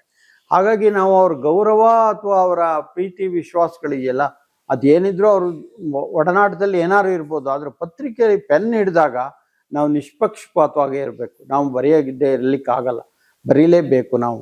ನಮ್ಮ ಪೆನ್ನಿನ ಮುಳ್ಳು ಯಾವತ್ತೂ ಮೊಂಡಾಗಬಾರ್ದು ಅವರ ಪ್ರೀತಿಯಿಂದ ವಿಶ್ವಾಸದಿಂದ. ಅನೇಕ ಸಲ ಕೆಲವು ಸಲ ಅಧಿಕಾರಿಗಳ ಜೊತೆ ನಾವು ತುಂಬ ಚೆನ್ನಾಗಿದ್ದು ಬಿಟ್ರೆ ಕೆಲವು ಸಲ ಏನಾಗುತ್ತೆ ಅಂದರೆ ಯಾವುದೋ ಒಂದು ಸುದ್ದಿ ಬಂದಾಗ ನಮ್ಮ ಮನುಷ್ಯರು ನಮಗೆ ಅನ್ಸುತ್ತೆ, ಅಯ್ಯೋ ಅಷ್ಟು ಚೆನ್ನಾಗಿದ್ದಾರೆ, ಯಾಕೆ ಅವ್ರ ಬಗ್ಗೆ ಬರೆಯೋದು ಅಂತ ಒಂಚೂರು ಸಾಫ್ಟ್ ಮಾಡಿಬಿಡ್ತೀವಿ. ಒಂದ್ಸಲ ಪಾರ್ಥಸಾರಥಿಯವರು DC ಆಗಿದ್ದಾಗ ಕೆಲವು ಸುದ್ದಿಗಳು ಹಾಗಾಯಿತು. ಅವರು ಒಳ್ಳೆಯದೇ DC ಅವರು ತುಂಬ ಇಂಪ್ರೂವ್ ಮಾಡಿದ್ರು, ಎಲ್ಲ ಮಾಡಿದ್ರು. ಆದರೆ ಯಾವುದೋ ಒಂದೆರಡು ಸುದ್ದಿ ಅವರದ್ದು ಜಮೀನು ಮಂಜೂರು ಮಾಡಿದಂಥ ಸುದ್ದಿಗಳನ್ನು ನಾವು ಕೊಡಲಿಲ್ಲ. ಆಮೇಲೆ ಅವ್ರು ಹೋದ್ಮೇಲೆ ನಮಗೂ ಗೊತ್ತಾಯಿತು ಈ ಥರ ಎಲ್ಲ ಆಗಿದೆ ಹೀಗೆ ಅಂತ. ಅವಾಗ ನಮಗೆ ಅನ್ನಿಸ್ತು ನಾವೆಲ್ಲ ತಪ್ಪಿದ್ವಿ ಚೂರು, ಆ ಕ್ಲೋಸ್ನೆಸ್ಸಲ್ಲಿ ಯಾವುದೋ ಒಂದು ಕಡೆ ನಾವು ನೋಡಲಿಲ್ಲ, ನಾವು ಇನ್ನೂ ವಿಶಾಲವಾಗಿ ನೋಡಬೇಕಾಗಿತ್ತು ಅಂತ ಅನ್ನಿಸ್ತು. ಆ ಥರ ನಾವು ತಿದ್ಕೋಬೇಕು ನಮ್ಮನ್ನೇ ನಾವು ಈ ಥರ ಸಂದರ್ಭಗಳನ್ನು ನೋಡ್ತಾ.